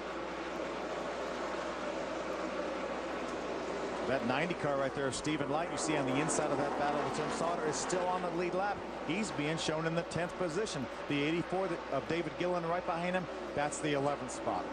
Great run for both those teams. Stephen Light been solid all night, slowly making his way to the front. He commented about his car being really loose in qualifying. David Gilliland, same thing. He's getting ready to make this thing 3 wide coming off turn 4. It should be exciting getting back to the start finish line. These guys both running heck of a race so far. Both of these guys will be a big feather in their cap to get a top 10 finish at a race like Kentucky with the kind of field we've got here tonight with all these Nextel Cup regulars in here. We talked about how big it was last week for Danny O'Quinn to get his first career top 10 at Nashville. We've got the same cast of characters here. You've got 8 Nextel Cup regulars running in this race. And Stephen Light and David Gilliland are knocking on the door of a top 10 finish. Both doing a great job. David's had a fast car all night. You can see him, he's checked out from those guys working on the next position. That's the 36 of Tim Sauter. He's being shown right now in the 18th position, 1 lap down. There's the 56 of Kevin Grove. Remember, he made a green flag pit stop right before the caution came out. He had a good running. There's Dave, good run going. There's J.J. Yaley moving around the 27 car of David Green. David's being shown 2 laps down right now. And there's our 4th pace car, Paul Menard in the Menard's Chevrolet. We saw David on pit road when the caution came out, actually, and that's where David lost both of his laps. Feels slowly but surely Denny Hamlin is starting to make up a little bit of ground on Kyle Busch. Just a few moments ago, Hermie was over a second behind. Now he has cut that deficit to under 1/2 a second. So Denny Hamlin is on the move. Let's keep up with the guys that are doing the double duty. There's Kyle Busch, Denny Hamlin, J.J. Yaley first through third. Kevin Harvick back in the 5th spot, right behind Paul Menard, and then Greg Biffle, who's on the tail end of the lead lap in 13th. Clint Boyer trying to get in position to get that lucky dog. Carl Edwards still soldiering on after transmission problems, and Reed Sorensen out of the race. It says a lot about Joe Gibbs racing these 2 Busch Series teams, 2 young drivers like J.J. Yaley, Denny Hamlin. Pretty good indication that they're sharing a lot of information. Caution on the racetrack. Good break for Greg Biffle. Glenn, what's going on? Guys, there's a piece of debris laying just right up outside of the groove, just as the tri-oval ends here, straight across from J.J. Yaley's pit area. And they've been, Greg Biffle's crew, which is right next to it, been hollering for the last 5 or 6 laps to NASCAR. Finally, they saw it in the tower through the caution. That's exactly what Greg Biffle needed. Boy, Glenn, you're exactly right. Of course, when you're in a situation like Greg Biffle is, when you're on the tail end of the lead lap wanting a caution, they would be talking about it raining and cats and dogs all over the racetrack, just total anarchy. A couple of points here. Greg Biffle did get his lap back the old-fashioned way. Moore said looks like he's probably going to be the one that's in line for the lucky dog. Clint Boyer missed it by 2 cars. He worked his way up, was very aggressive, getting back through that traffic. Will not get the lucky dog this time. He'll need to get himself in position next time. See that right after Paul Menard went by, we saw the debris. We don't know if it came off of Paul Menard's car, but that's when we first saw the debris. This is our 8th caution flag. Our record here is 10. We've got 66 laps to go, and hopefully we won't get that record.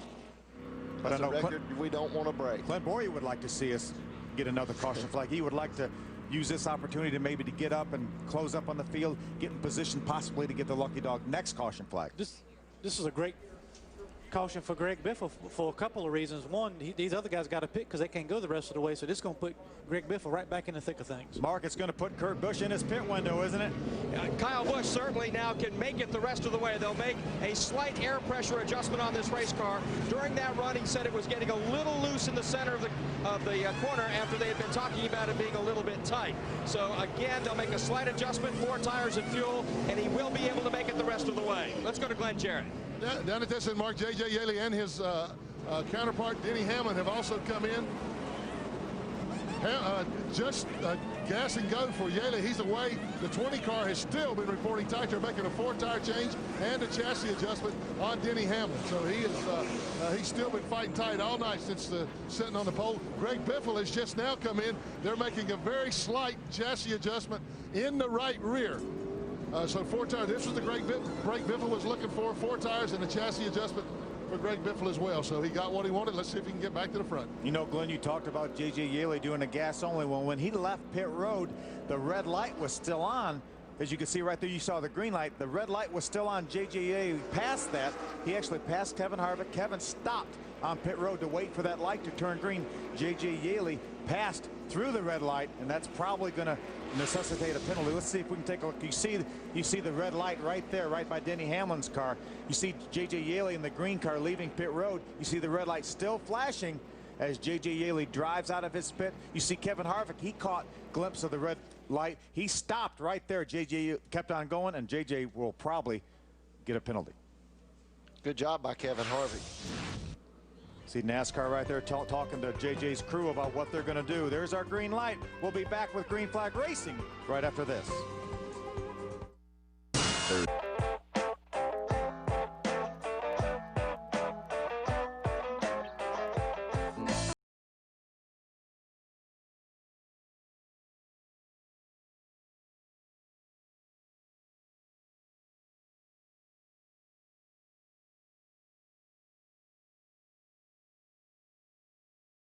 Welcome back to Kentucky Speedway. We're being told by NASCAR that J.J. Yeley complained that the light was right in front of the 20 of Denny Hamlin. Here's right here. They did a little gas and go there, wiped off the grill. You're going to see him. Watch top left of your screen. You're going to see the red light there, but his view would have been obstructed by the 20 of Denny Hamlin. NASCAR believed it, and he really didn't gain anything because he only gassed and goed, so he really did not pass anybody doing that. NASCAR let him stay on the racetrack, and he's in the lead as they restart the Meijer 300. They're 4 wide again going down into turn 1, guys. And that's a good call by NASCAR, too. A lot of things going on right there. They took the time to look at it and make a good decision not to penalize Yeley for something that he, was really out of his control and he didn't gain anything from it. Be interesting to see how well he does with no tires and fuel only, with Harvick with tires right behind him. Some interesting pit strategy by Jason Radcliffe, J.J. Yeley, the entire Joe Gibbs team. There's his teammate right there, Denny Hamlin, the Rockwell Automation Chevrolet on the inside. Kenny Wallace, the 22 on the outside. A lot of it, Phil, probably has to do with the thing we say a lot in these race broadcasts, clean air. They want to get that 18 car. You've seen him passing cars all night. They want to put him in a position where he didn't have to pass anybody, get it there and run his line and set his pace. And right now it's working out okay for him. A lot of this traffic back from like 7th, 8th, 9th back. These guys are racing hard on the equipment and hard on the tires. Kevin Harvick, the 21 cars in the second spot, as we see more 3-wide racing coming off turn number 4.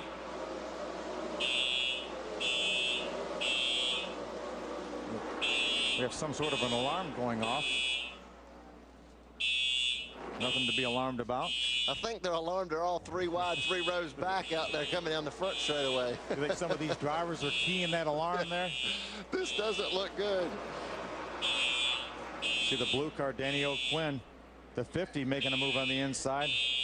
Side-by-side battle, left of your screen. That's Stacey Compton, the Kingsford Ford on the outside. I think that's the 33 of Aaron Fike on the inside. Meanwhile, J.J. Yeley with fuel only has opened up almost a 1-second lead on Kevin Harvick.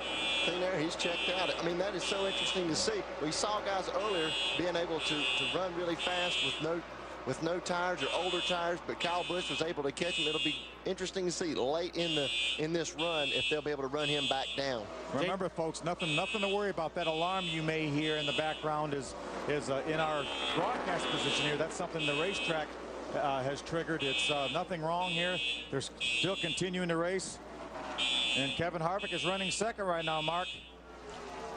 And that's the good news for him, but he just radioed into his crew that he thought he had a flat tire. The crew, Shane Wilson, his crew chief, told him they kept taking a look at it.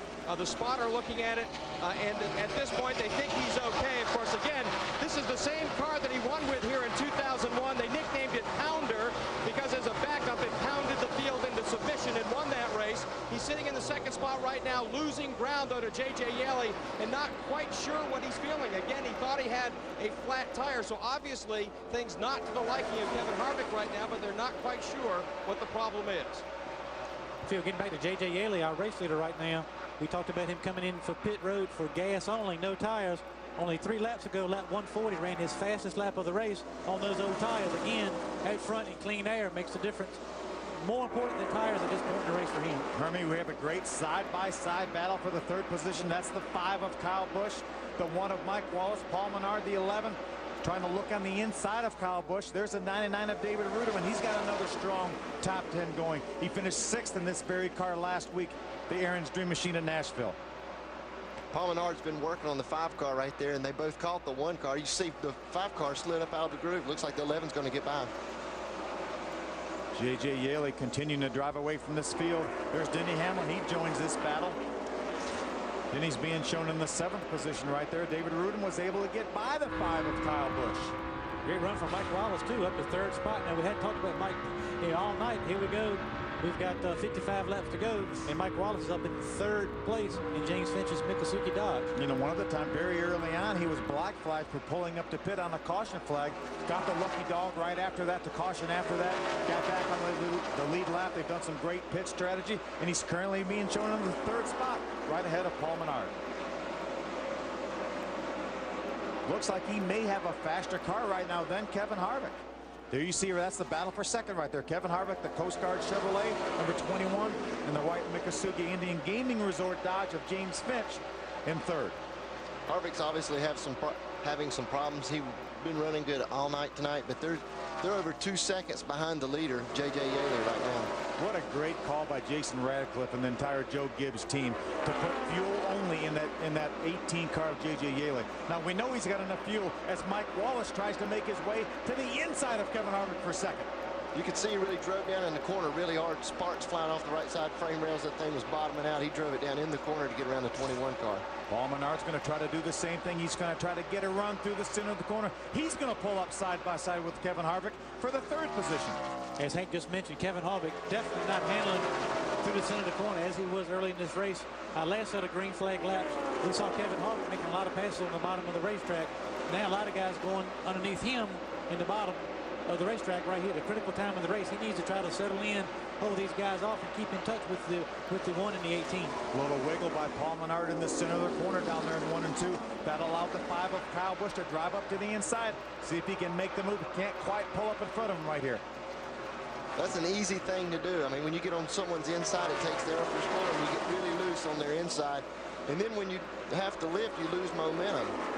So that allowed the 5 car to get a good run on him, but Paul's got a very fast race car. Mark, what's going on with Harvick? Well, right now, Phil, they've got a real problem. This car is tight going in, and he's talking about it being really tight. And then off the corner, it's really loose. So the decision, perhaps, not to take tires for the 21 team may have backfired. It sure is working right now for J.J. Yeley, but we see Paul Menard, the number 11, pull up to the inside. Denny Hamlin going to follow the 21 of Kevin Harvick on the outside. Great battle for the 3rd position. Is Denny going to make it 3 wide? And is Kyle going to make it 4 wide? No, Denny Hamlin pulls in beside the 21 of Kevin Harvick. But Kyle Busch makes a pass on the 11 of Paul Menard. They're trying to make the pass on Paul Menard. I tell you, these guys are getting worse from the crew. I'm sure 50 laps to go. It's time to start positioning yourself for these last 50 laps to get yourself in contention for the win. But if anybody's going to do anything with J.J. Yeley, they better hurry up. A 2.7 second lead on Mike Wallace. David Ruderman trying to make a pass there. Someone that spun out early. Having a strong run here at the end of the race. Paul Menard kind of cut him off there as they started to enter turn number 1. And there's the 84 car of David Gillen. He has joined this battle. He's in the 8th position right now. And there's Clint Boyer right now. He is in position for the lucky dog. If the caution were to come out, he is the top placed car, not on the lead lap. He's being shown in the 15th spot right now.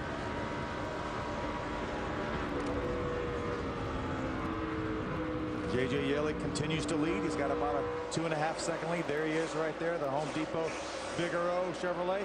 He didn't take any tires. We're going to see how that affects him as we get into the waning moments of this race. We're going to be back and check it all out here at Kentucky Speedway right here on FX. Welcome back to Kentucky Speedway. J.J. Yeley continues to lead while we're away at break. Kevin Harvick has lost several positions, and Kyle Busch made an unscheduled pit stop, Mark. A tough break for him. They went to the right side, changed both of those tires. The lap before that, he had been complaining about the car getting suddenly very, very tight. Thought there was a tire going down, and so they asked him to come on in instead of certainly risking some sort of maybe bigger problem, a wreck. And a tough break for Kyle Busch. He had a chance to win this race. It's now gone by the boards. There's Kevin Harvick. I'm sorry, Clint Boyer, the 2 car right there, the AC Delta car. There's Greg Biffle. Remember, he got his lap back the old-fashioned way. He earned it. Running in the 7th position. Making a major move. He had to restart in the very, very longest line. While we were away, Kevin Harvick has continued to lose positions. He's being shown in the 8th position right now. David Gilliland, the 84 car, while we're away at break, took over the 5th position. He got by David Ruderman and Kevin Harvick, and he just ran the fastest lap of the race at a 30.843. That's only less than 0.2 of a second slower than his fastest. Oh, trouble. David Green's got something rubbing from some contact. Looks like he has some contact. Maybe a right front fender brakes has been off the right front of that car and is dragging the racetrack. NASCAR will take a good close look at that. There's Clint Boyer making his way around Kevin Harvick. Remember, Clint Boyer right now is being shown in the 13th position. He is 1 lap down, but he is the highest placed car 1 lap down. If the caution were to come out right now, he would be in position for the lucky dog. There's Kevin Harvick. He's getting ready to lose another spot by Ashton Lewis. 2nd week in a row, Ashton Lewis has had a good run. Good for him. They've really turned their season around the last couple of weeks. He's a good guy, and they're doing a good job tonight. Yeah, Kevin Harvick desperately needs a caution flag. He needs to get in there and work on that car and make some adjustments and see if he can make that car better for the end of the race. We've only got 38 laps to go. Talking about Ashton Lewis, he started in 32nd spot today, so great run for them getting up through the pack. There's J.J. Yeley. We see the damage on the right front hood and fender of that car. He had that from an earlier altercation. It hasn't seemed to slow that car down at all. Gassed only on the last pit stop. He's got almost a 3-second lead over Mike Wallace in 2nd place. There's David Gillen right there, the 84 car. He's being shown in the 5th position. That's Paul Menard, the 11 car right in front of him. He caught a glimpse. There's Paul Menard right there, the Menard Chevrolet out of the DEI stable.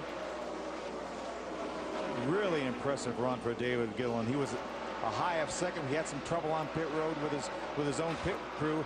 He's fought his way back into the top 5 right now, and he consistently runs very, very, very fast laps, very comparable to what our leader J.J. Yeley's running. If he's not the fastest car, he's been the 2nd fastest car every lap for the last 6 or 7 laps. There's Paul Menard. He's currently being shown in the 4th position. He's our leading point getter of the Busch Series regulars, Mark. Just like he was last week, Phil, at Nashville. He made a comment during that race last week. They came to him over the radio. He said, "How you feel?" He goes, "Look, I'm stalking my prey like a mongoose." And everybody looked up and they thought, what the heck is he talking about? And they thought it was pretty strange. And I asked Paul about that just before he took the green flag tonight. And he goes, "Hey, man, that's a line from the Will Ferrell movie, Talladega Nights, the Ballad of Ricky Bobby, that none of the rest of us have had a chance to see that yet, but he has."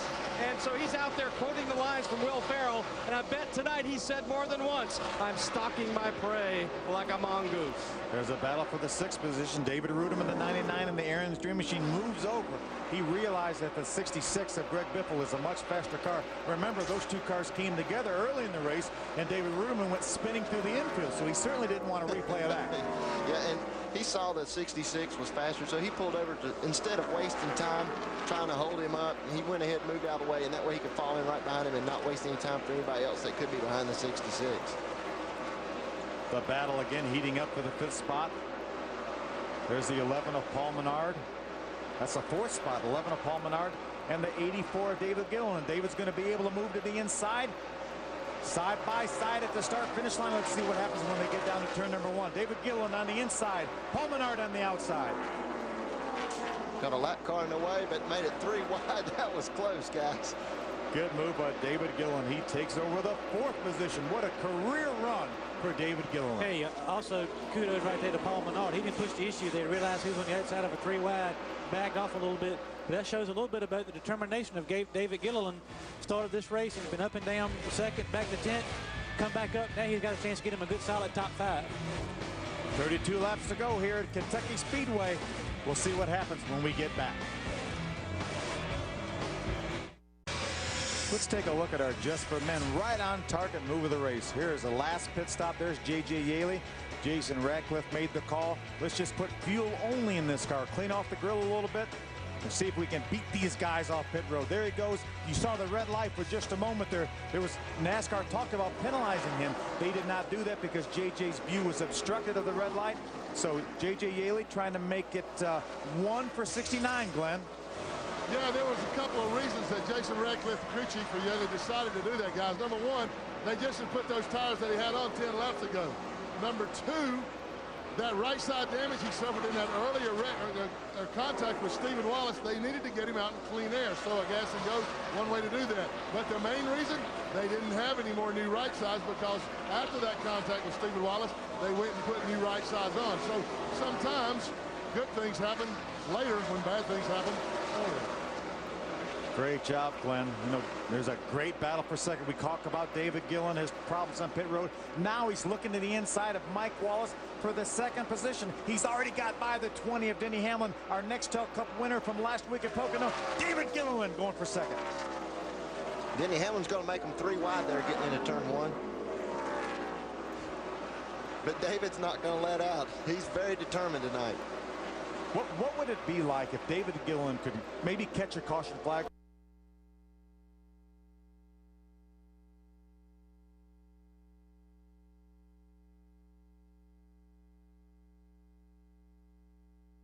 To see him get up there and battle with J.J. Yaley for the win.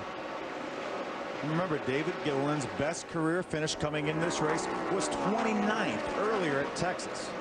This is his 7th career start in the NASCAR Busch Series. And Phil, right now he's consistently a couple of tenths, 2 to 2.5 tenths faster than J.J. Yaley. The problem is he's behind by almost 5 seconds, and we've only got 22 laps to go. Yeah, he continues to run the fastest laps on the racetrack. That time again, he was the fastest at a 30.995. J.J. Yaley was about a 1/10.5 of a second slower. This time they run about the same thing within 3/100ths of a second. That's going to take some serious traffic for J.J. Yaley or a slip or something like that, I think. But David Gilliland is on the mat. He's already opened up a 2nd lead over the 3rd place car of Mike Wallace. Or a caution.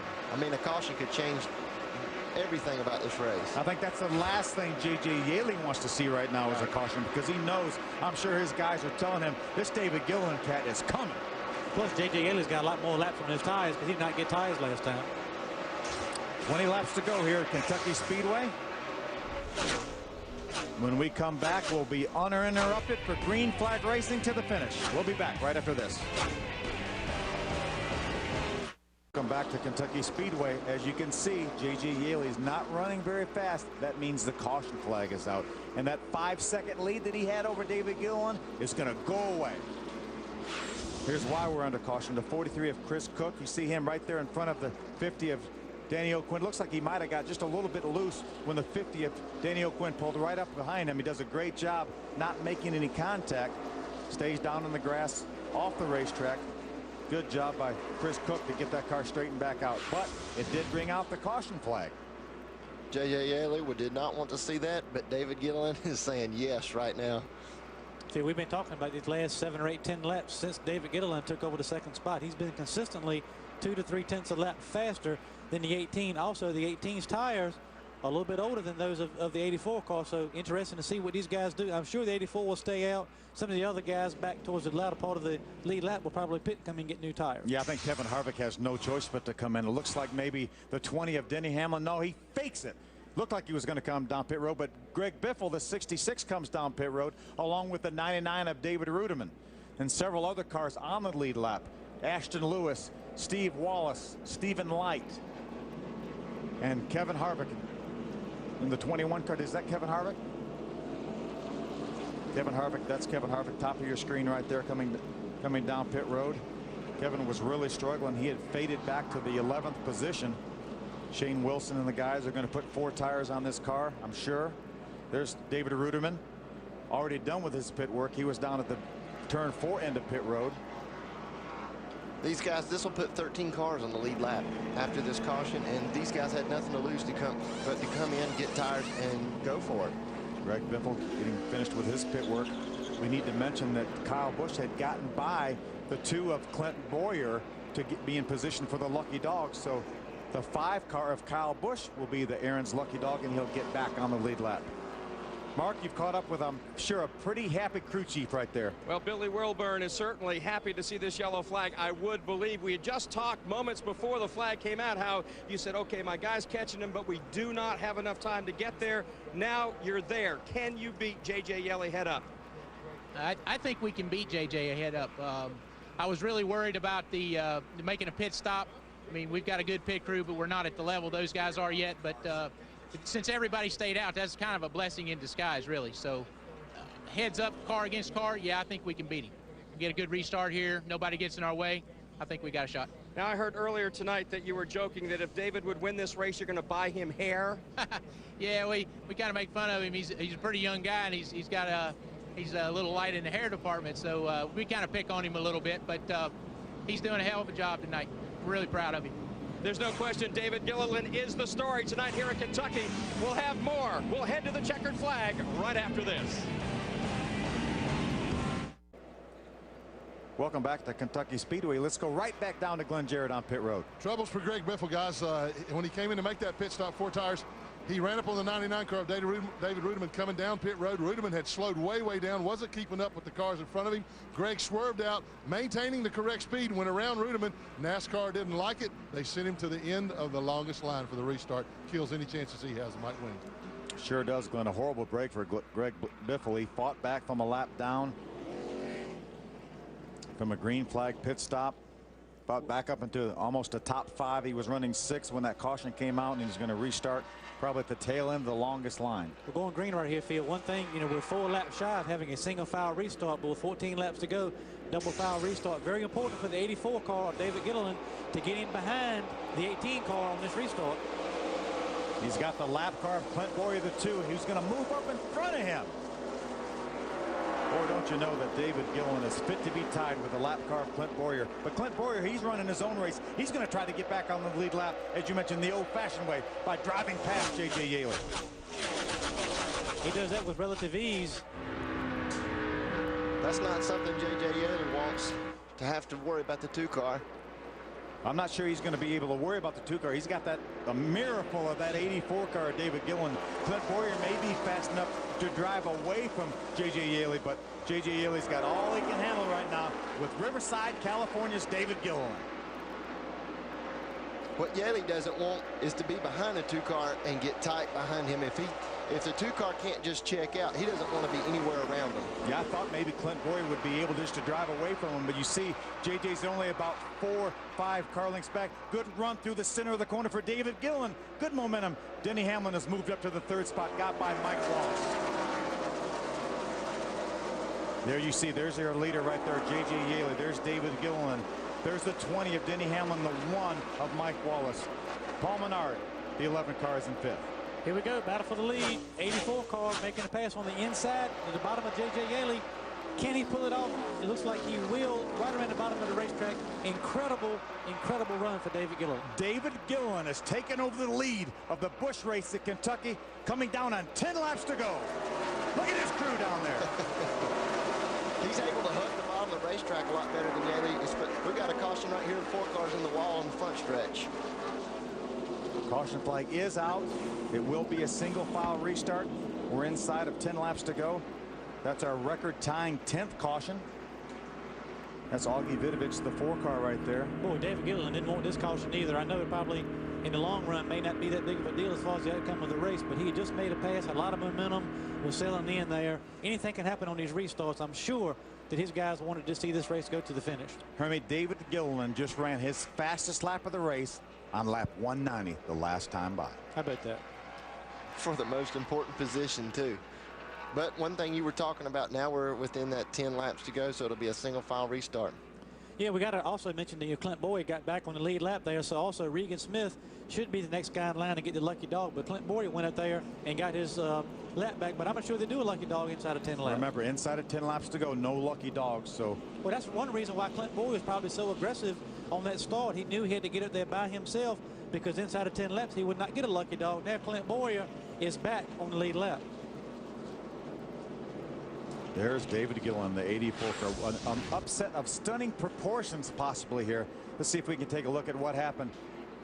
Augie's going to have some contact. Right? It looked like Kyle Busch, the 5 car, made some contact with Augie Vidovich. That's Kenny Wallace's car right there. You're going to see very top of your screen. You see the smoke. Hard to tell exactly what happened, but from that other angle, it looked like maybe the 5 of Kyle Busch made some contact. Let's see if we can take a look back at maybe the biggest pass of David Gilliland's life right here. J.J. Yaley, they make a little bit of contact. They get a little bit loose. J.J. Yaley on the outside. David Gilliland takes over the lead on the inside. You think that crew on pit road was happy? Watch this. I think they're very happy. David Gilliland's just able to just drive from the center off the corner with so much speed. You know, his crew chief, Billy Wilmer, made a good point. You know, head up, car for car. We think we got a chance. Having this at this point in the race when none of these guys are coming back to pit road, you know, we saw earlier a lot of problems on pit road, but right now it's one-on-one, car versus car, and David Gilliland has proven to be a faster car for the last part of this race. You know, we talk about Billy Wilburn and a lot of Nextel Cup experience calling the shots for David Gilliland. There's another guy with some Nextel Cup experience involved with that team, isn't there, Mark?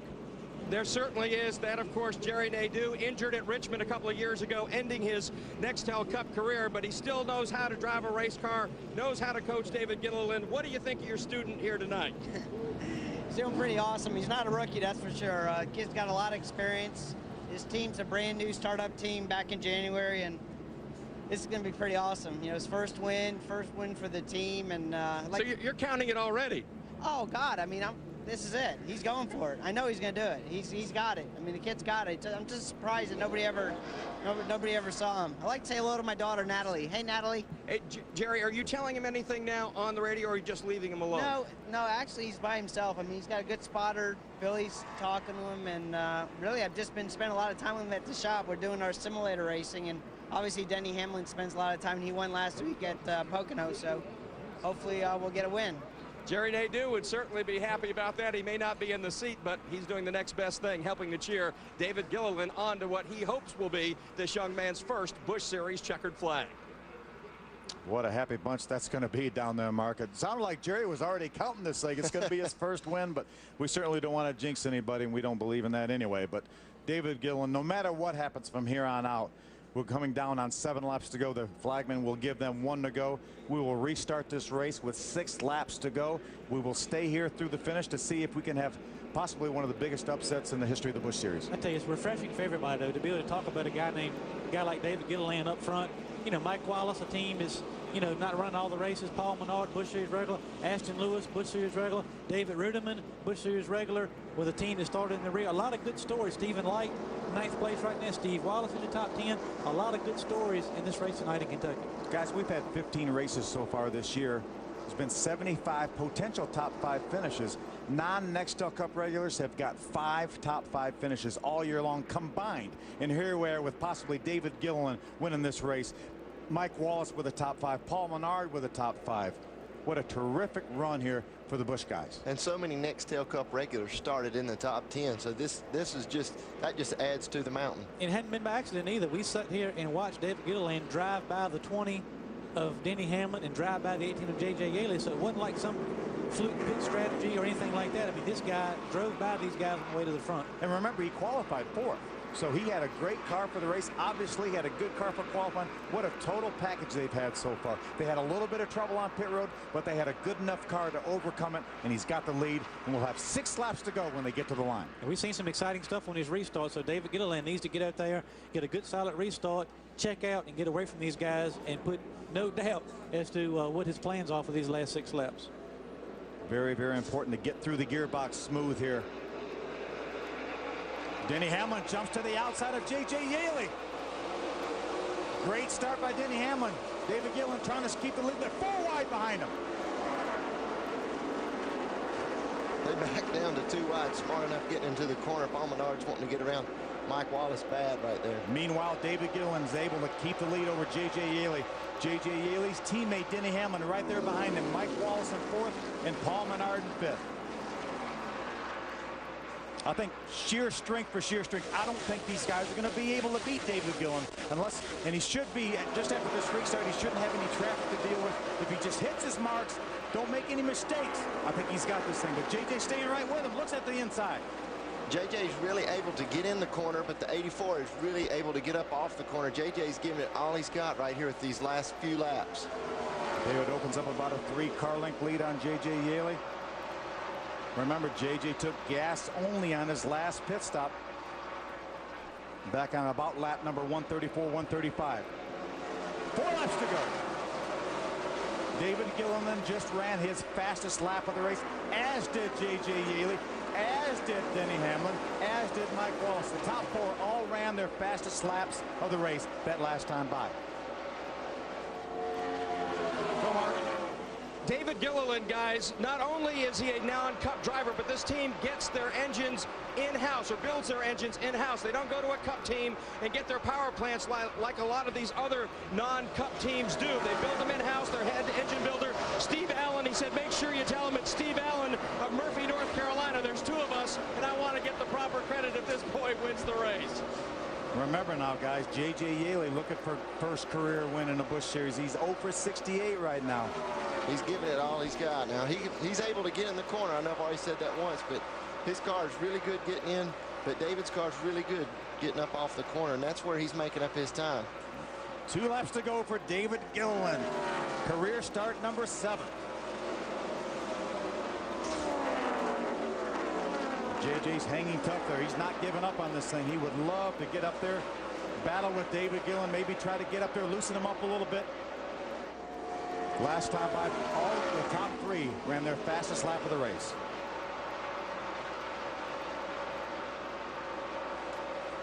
Looks like JJ's just gotten a little bit too tight behind him. Guys, 1 lap to go. White flag for David Gilliland.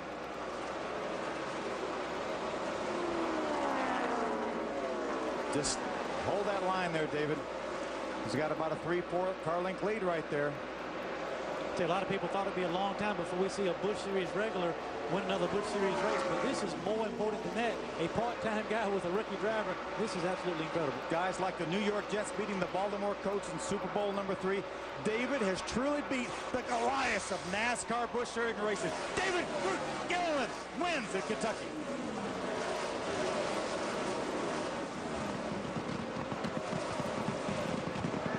You think those guys are in shock or what?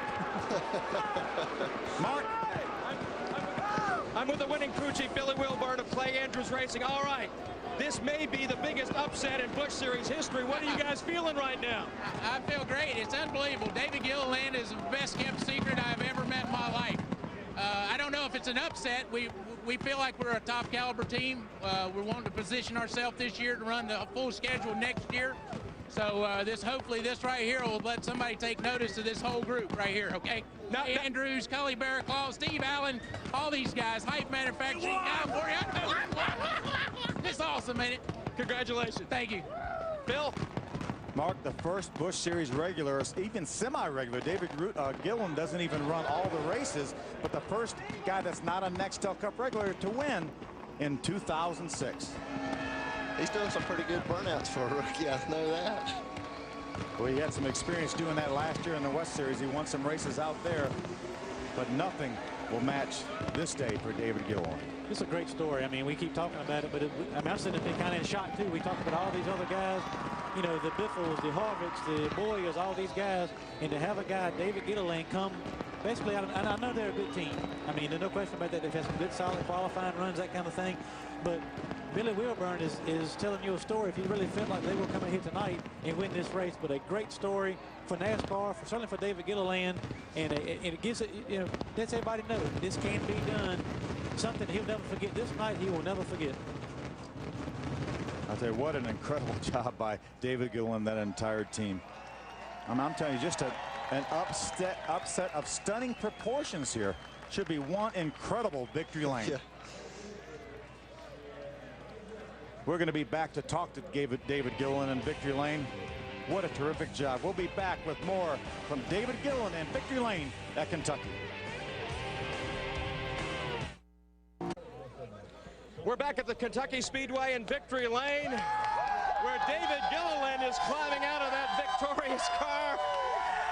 And as you would suspect, this is one happy crew. David, congratulations. You had tears in your eyes, buddy, when I reached in there to congratulate you. What are you feeling right now? Unbelievable, man. I just got to thank my crew, my car owner, Clay Andrews. You know, we're racing unsponsored. We're building our own motors. We're up against it, you know what I mean? And they've asked me for the last 3 months, what do you think about racing with these Cup guys? And I said, I love it because it's going to make me better. And tonight, it made me better, and we're here. We're in Victory Lane. I can't believe it. It's a dream come true. I've waited my whole life for this. It's been an opportunity of a lifetime trying to run the Busch Series, and we're just hopefully we can keep on going from here. Talk about your thoughts when you were catching J.J. Yeley at the end of the race, but the time was running out. You weren't going to have enough time. The yellow came out at that point. Do you think, okay, it's mine tonight? Yeah, I was pretty happy, but I was worried if they were going to pit or not because our car wasn't real good on new tires at the beginning, but at the end of the run, Billy Wilburn and the guys made some adjustments, and it was good right off the bat, and I was able to get around a bunch of guys right up the way and just start picking them off and digging. So awesome, man. I just can't believe it. I cannot believe it. It's a dream come true. You're sitting here. This perhaps is the biggest upset in Busch Series racing history. What do you think of that? Awesome. I'm happy to be a part of it. You know what I mean? Like I said, we're unsponsored, building our own motors, and just an awesome opportunity, man. Clay Andrews and all the guys, you know, we missed Charlotte last race, and we've been running a partial schedule, and told me it just wasn't right, you know, and we came here and we unloaded, and lap 5 I told the guys it's perfect, and pretty excited about being able to feel that also, you know, and know when the car's good, and it's kind of a slow process for us. We didn't get started. We moved into our shop January 15th. We got 3 cars that are done right now. We've been behind, you know, and awesome. This is gonna speed us up. You ready to celebrate? Oh boy, I'm ready. Let's go over to Glenn Jarrett. And I'm standing by with J.J. Yeley, who is standing just outside of Victory Lane with a wistful look on his face, but still smiles. Hey, man, you did everything you could do. Yeah, you know, the bigger Home Depot Chevy was really good, and, you know, I'll say hi to wife and Kristen and Faith back home. I thought it was going to be a good Father's Day, you know, for myself, but, you know, I was really good. You know, I think when he got to second, we could run pretty similar lap times. You know, I could still push the car a little bit harder. On that restart, you know, I just expected Boyer to be a little bit better of a lap down car. He raced me pretty hard, got me loose, and then I'd let David get a run on me. I mean, you can't take nothing away from the guy. He did an awesome job, had an excellent race car. I got in behind him. You know, I was overdriving the entry because the only shot I had was trying to get the outside of him because he was protecting the bottom pretty good. So, you know, I wish I could have got, you know, Vigor Home Depot been behind me since the beginning, and, you know, I think they just said it's been 60-something starts since I've ever had a win, and let one get away tonight. Well, I'm not so sure he really let one get away. Just the cars weren't with him tonight. Very graceful, very nice way to look at it, JJ. Your day is coming, trust me. Glenn, JJ tied his career best finish of second. He got that at Memphis last year. There's our unofficial results. As you see, David Gilliland wins in the 84 unsponsored Chevrolet. JJ Yeley, Denny Hamlin, teammates second and third. Great day for the Busch regulars. Yeah, Ashton Lewis in 5th place. That was a good run for him, and Mike Wallace as well. 2 weeks in a row, David Ruderman with good solid runs in the Aaron's Dream Machine. Kudos to those guys. They've struggled some in the first part of the year. Steve Wallace, you see him up there in 11th place. Another good run for him. And Boris Sid finished 14th on the lead lap. John Andretti is the first car 1 lap down in 15th. Pretty decent run for him. Todd Cleaver with a top 20 finish, as well as Michelle Jourdain Jr., 18th in the PPC Ford.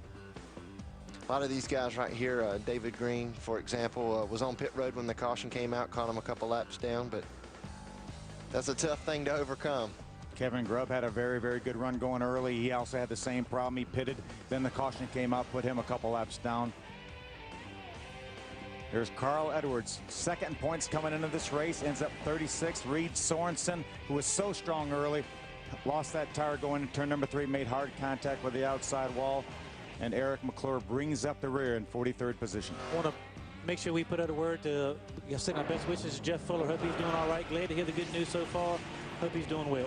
Fox FX and Speed's coverage of NASCAR continues tomorrow, beginning with NASCAR Race Day on Speed, leading up to Nextel Cup Series racing presented by AOL on Fox. And then NASCAR Victory Lane wraps up the entire weekend on Speed. Our coverage of NASCAR continues all weekend long across the Fox networks. As you can see, the celebration in Victory Lane continues. David Gilliland, I'm telling you, I guarantee you he will just hit the high spots tonight. I think he was in shock just looking at his interview. What a great race. Good job. We talked so much about the Nextel Cup regulars coming down here. 8 of them flew over from Michigan. And David Gilliland. David certainly beat Goliath here. And this was no fluke. Qualified well, ran strong all night long. A great, great night for David Gilliland. We want to wish all the fathers out there happy Father's Day tomorrow. Remember to tune in next week for Busch Series Racing from Milwaukee.